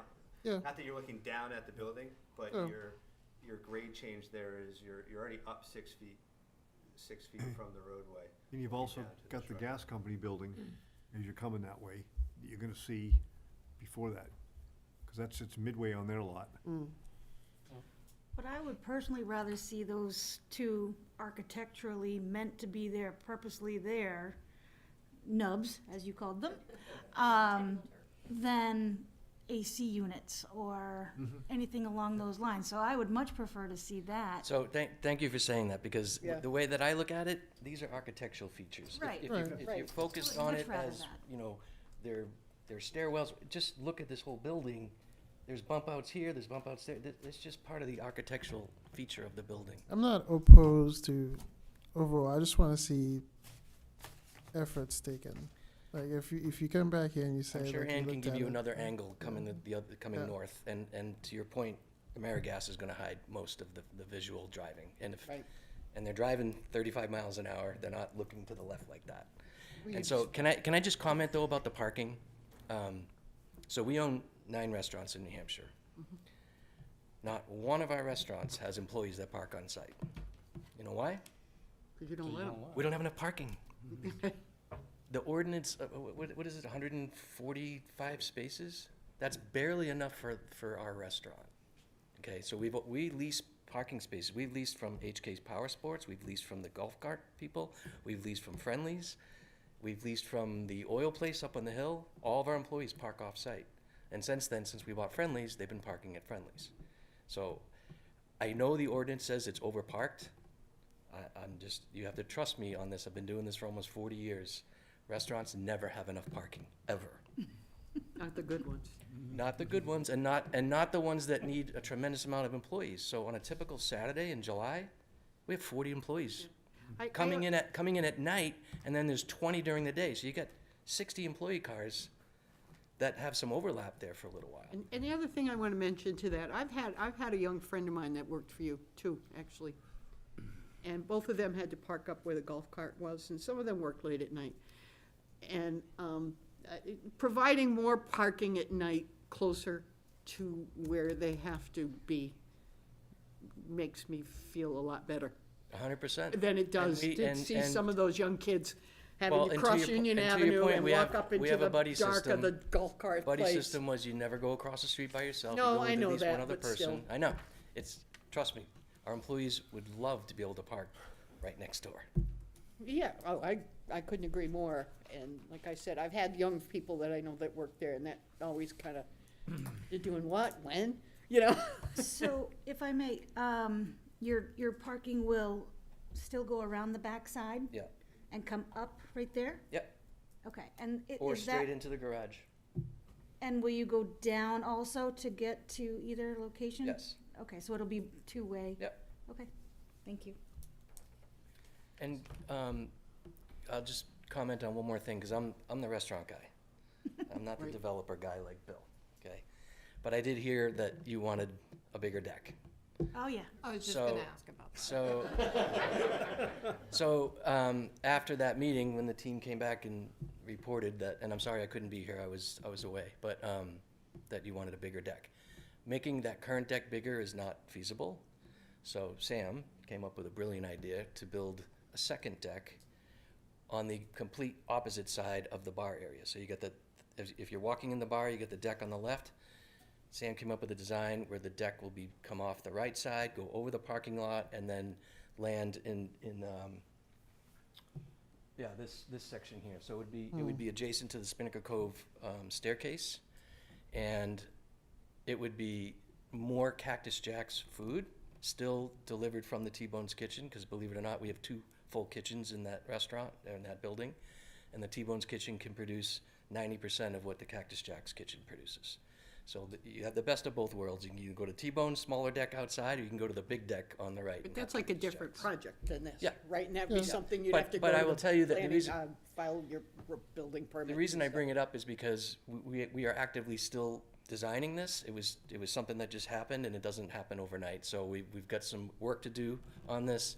We hope to be back here in the next few months, obviously for the condos, but additionally for the deck plans, which we plan to build next spring. It's a big number. It's not, this is a big project to begin with. And then additionally, building this deck is north of $500,000, to be honest with you. So it's not conducive to do something this year, but we plan to have it open for next year. So that was actually my concern, because I call it my deck, I like to be out there. So, am I literally, that little building off to the right, is that where That's T-Bone's. the restaurant is? This? That's Yes. T-Bone's. I'm not sure. Yeah, that's T-Bone's. So, if I'm on the deck, T-Bone's deck, the existing deck. right, You're behind that. No, you don't see this. You're still looking out there. You'll see it if you turn to the left, but got you. Okay, I was wondering if it was gonna feel like this giant shadow, blocking the view. It won't block the view. I mean, we made sure of that, because if you can 17 see, feet higher I mean, now. this is the deck right here. You're still looking out that We way. actually did shadowing analysis to see where the sun would be, and for the new deck too, like Yeah. Tom's work partner, Tom's really focused on that stuff. I can build a building, he's like, how does it work for our customers? Okay. We looked at that, because that's important. Another deck would be nice, too. I watched the Well, because, 2017. and I did talk about it with Ann, have our that, you know, I priorities. don't wanna block the sunset views in the summer, so we did an Right. analysis. You'll still see the sunset beautiful over there. Because people, I know, Charlie would have absolutely passed out on the floor if he had heard the height. Because that is a shock and awe when you hear the numbers. But Not for me. I think people need to hear that from street level, it is not going to be 70 feet in the air, I mean, correct? to be honest with you, driving down Union Ave, I don't see the difference between the height of this and the other developments that have happened. Well, I mean, and it's the got Barton's flooded. Motel is significant. Yeah, and people are constantly complaining about it, so it's a thing. People will find ways to complain about things when it's something new. That's been my experience. well, I'm hoping that complain with that period. Barton's They're gonna Motel, complain, they've actually gotten used to it. And so now when they hear the numbers, maybe it won't be Doesn't quite matter so. what they do. He's gonna find something to um, complain about. They're but yeah, building that's 46 pretty tall. units across the street in that field. You're not happy. I personally like it. It's gonna make you happy. My 2 cents. To be clear, I don't dislike the project. I'm just Yeah, so- raising concerns that I know people have told me. And so this is set back as far as reasonably possible from the front of the property. So when you think about what building could be built right against the front setback line of, I think it's 10 feet, and you could go up 60 feet, 10 feet from there, we're equivalently 68 feet, but we're way back on the other side of the property. And then additionally, I would like to, I guess, ask, is landscaping a appropriate mitigation measure of the height, where if you put more landscaping up front, it really blocks the view. So if you, just like how you talked about the farther away, the more you can see that. If you stick a tree right in front of your face, you can't see. Yeah, the higher the You trees grow, the smaller the building looks. It will, yes. Yeah. So if you, if there's a specific spot up front where we can congregate or cluster trees together to block the view. The corners. Yeah, so like if we cluster trees here and still, we don't want to block safe sight distance of the driveway, Right. but we could take the requirement of trees and put them in this cluster here to block the view as you're driving down the road. We could do the same thing over here to block the view down the street. You already have one down the edge over there. That Yeah, that so- big green spot at the bottom. Street trees will help eliminate Yeah. Charlie's heart attack. Yeah. They will. Yeah. Yeah, the only Especially- downside to that is you have to be forward-thinking, because street trees still grow roots, and roots still do. Yes. Sooner or later, they will encroach on your pavement, and they'll have to come down and be Well, the replanted. good news is the building's set back, so you don't actually need them to be right on the street. Right. Yeah. You just need kind of help the sight line a little bit. And so while these landscape islands here are part of the requirement of you can't have a 150-foot stretch of pavement, so they're basically spaced, they can't be more than Right. 16 parking spaces. I did stagger them, so they're not in line with each other, so that way there's not a gap. So this is staggered over here, so it blocks the building, and this is staggered over here, so it blocks the building from here. So that way, but if they were lined up, you would have kind of a tunnel that you could look down and see it. So I guess I would ask the board, is it worth moving trees around to try and block it at the corner? Is this a reasonable amount of trees to mitigate the view from the public right away? It is for me. I personally don't necessarily want to like nitpick this. I'm just like saying what some of the concerns are. Yeah.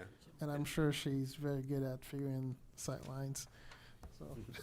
Yeah, and I understand those concerns, and that's why we're here to hear them and hopefully have them addressed when we come in for our final approval. The green on the building, is that paint or an actual material jutting out? What do you mean by materials? So yes, Oh. so the building got taller, and we wanna use our architectural design tools to break down the massing. So by making the colored portion, the green, heavier in our eyes, at the bottom, that's where our eyes will go. We'll follow this more interesting pattern. And so, yes, you have a good eye. It does jut out. It is proud of the line, the plane here. Maybe more horizontal lines. I can Oh see my that. gosh, Were you says the asking, architect. were you asking paint color? Well, okay. So I was trying to, is that just paint, What or is it? is that actual material jutting out? It's board Benton. It's hardy board. Yeah.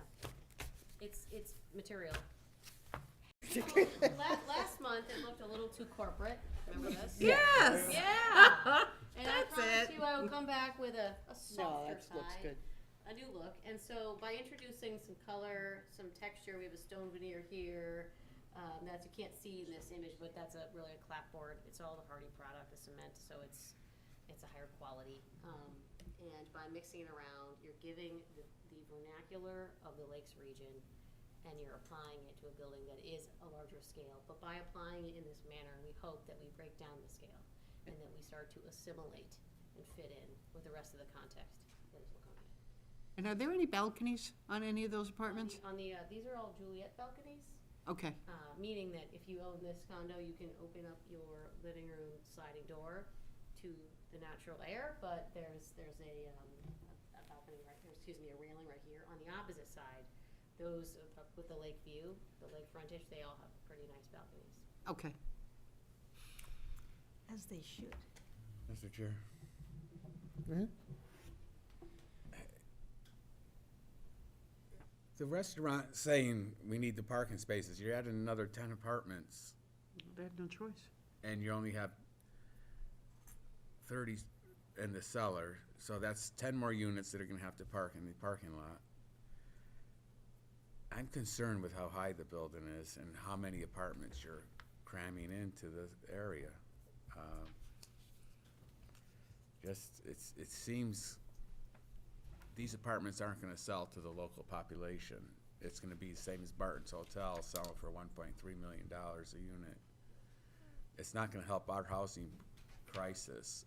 You're getting 7 units for your employees and giving 3 for somebody else. Everybody else is not gonna, local people are not gonna benefit from this project. I think you're cramming too much into too little of a space. So I would say it's the opposite. The more density we have, the lower our costs are gonna go. We spend $1 million to buy a parking lot. That's what Friendly's cost us. And we get nothing out of it. We get the parking that we needed, to actually have more parking than we need as it is. So the more that we get, we bring our unit costs. Right now, we're gonna keep 10. We are hoping to sell the units in the 6s, in the low 6s. That's what we're looking to sell them for, and that's why this financing piece was critical for us. You know, a $1 million buyer is probably gonna come with cash. That's ironic, right? You would think a $600,000 buyer would be more likely to have cash. It's the opposite. So I'm not suggesting a $600,000 unit is affordable for everyone, but it's certainly, we're not going high end. We're not trying to go high end. And I think it would be hard to go high end, knowing that 10 units are gonna be held for quote unquote workforce housing. I mean, so you're not gonna pay $1 million to be in a unit, even if it's upstairs, when you know you've got 2 restaurant employees that are downstairs. Same unit, they get to go up on the rooftop deck too. That's a reason that we don't want short-term rentals. We wanna make it a homey environment, and the market's gonna be what the market's gonna be. Our pro forma is not anywhere near $1 million. It's not 900, it's not 800, it's not even 700. We're in the 6s, which I'm not suggesting that's very inexpensive, but nothing is inexpensive these days, and our goal is to make it affordable. Yeah, well, and the basic economic principle is supply and demand, and every time you're building something, you're adding to the supply. And the more supply the city sees, ultimately that will lower the price, because you're adding to one, you know, and I, you know, there's some demand there, but you're adding a considerable supply, and that alone works to alleviate housing prices. If I could find more parking, I'd come back and I'd have more units, and I'd have more rentals. Well, there's always that golf cart I place would want across the the rentals. street. We're gonna maintain, whatever the number is, we're gonna maintain 20% rentals. Those rentals are not short-term, those are all long-term rentals. Again, they're gonna be captive to us, or, as I say, we're gonna offer a percentage of them to the city. It's definitely a different project from down the street from what you're talking about. I like it. Well, I like it. you know, Gail said she didn't care how high it looked, but I care how high it is. And people on the water, Spinnaker Cove, everybody along Paugus Bay shoreline will care. It's a giant building on the edge of the water. But if you think, what are you looking at, your sight line, if you're looking inland? You're looking at the Valvoline place, the go-kart place. So it's not like you're looking at a nice view. It's all commercial. It is, but it's not 78 feet in the air. So I will just add one thing. I've been out on, I grew up vacationing on Paugus Bay. And when we built T-Bones and Cactus Jacks, my partner Mark at the time wanted to put the sign Cactus Jacks on the back of the building so that the lake people could see it. I was out on that lake, not even near Little Island, like halfway between Little Island and the shore. You can't even see the sign. Things shrink dramatically when you get out on the water. I'm sure many of you have been out. So my biggest concern, because I'm the restaurant guy, I did not want this to dwarf the restaurant. It's why Ann came up with this softer look. T-Bone sits proud near the road, and T-Bone sits up because it's on that elevation. This is not going to appear nearly as high as it looks because T-Bones is proud to the road and higher up. So I understand your point, I get it, but this is not unusual for Union Ave. No, I never thought I'd hear myself say it, but we're at that point in our commercial and residential development, we're just about the only place we can go is up. And we have to keep growing as a city. So I'm on the record for supporting it. I like it. I think 78 feet may be overstating it a little bit, Michael. I think that's if you go to the top of the elevator the top of the back, shaft. yeah. The majority of the building, I think you stated, would be under 60 feet? Yes. 64? Yeah. I said under 60. It would be under 60, so I think it's, sorry, Front. 57 feet and 4 inches. 57. So, again, I think 78 feet's a bit of an overstatement. That may be the case where the elevator shaft is and some other mechanical things. Yeah, and I would add, if we're strictly following the definition within the ordinance, that's where that height of 78 feet comes from. If this building was built another 10 feet closer to, sorry, let me just point here. If this building was built another 10 feet this way, that calculation wouldn't come out to that same number. It's because of the topography of the land there dropping off dramatically. Yeah. And from the water, it'd still be the same thing. Yeah, so if that building was 10 feet over, Yeah. the calculation would be beneficial to us. And then from the water, it would be the same visual impact. It's there so that way we can have, like, the traffic circulation works much better when this is when this under garage parking drive aisle is lined up with this drive aisle here. And then it's a better visual impact from the street if it's pushed back as far as possible. Well, I would just say, I mean, the economies here are such that you pretty much have to go up. And, you know, so I would support this concept. So I think for the public, like if it's possible, a rendering of a view of the restaurant, and then what it would look like if we were pulling into the restaurant, we see the restaurant, and then what the apartments would look like from that vantage point right there. So I believe that vantage point is about right here. So I'm just saying, if people could visualize it. Okay, Yeah, with with the restaurant. Yeah. Yes, if we had a picture of what is our view as we're pulling into the restaurant. Okay. Because I think that would sway a lot of people when they hear how tall it is. It's just not going to look that tall when you're. And Anne actually removed trees from here too, where Right. if she left the trees in, you wouldn't be seeing the building from that vantage point. Because I'm just thinking of a public hearing. And I think it would sway people a lot more if they could visualize it. Yeah, right now she's showing the building, but at some point we wanna sell But people wanna The- see, the area. how We're not just big. selling the building, we're selling the area. Don't get it. This is what people, Council meetings don't run like this. it's a very they're good point. scared of height. Yeah. I know that. I hear about it all the time. Which I understand. But I think they would be swayed if they could see, yes, it's tall, however, you're not going to see that it's that tall as you're pulling into your favorite restaurant.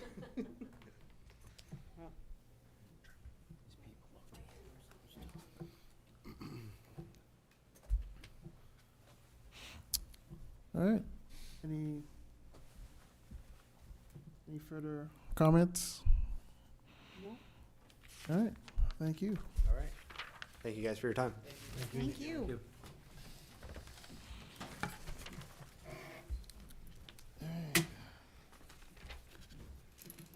All right. So now we'll go to the zoning ordinance amendment. Yep, so that's just here for the public hearing aspect Right. for unsafe structures. Okay. Did you stick with So the 6 do- months? So, if we want to open that to the public and then Right. we can bring it back and have discussion after that? All right. So we don't need to take any votes. Just open it to the public. Yeah. Actually, do we want to table this? I feel like it's getting pretty late. There's no one here that's gonna speak Yeah. to it. Well, it should be, it's as quick as the board is going to make it, or it's as long as the board is going to decide to make it. Well, You know, It is now 10:15. yeah. Let's just do it. I mean, Yeah, I unless think this will somebody be quick. online is I gonna don't, comment. I don't see us a All lot. we gotta do is vote. Yeah, but it does appear as if like we're not giving fair chance to the public at 10 that we close this. I don't We can see a lot table it and then open up to the public later. No? It's up to you. give them 15 If you would like to continue it to the next meeting, that is the board's option. I just. This is for just one, discussion for now, but we can make someone's gonna have to make it. I'd like to keep it as is. Just Okay. get her done. All right. Get it on. All right, so we'll open to the public at 10:13. I'm sorry, that's what you said you wanted, right? Yeah, yeah. Okay.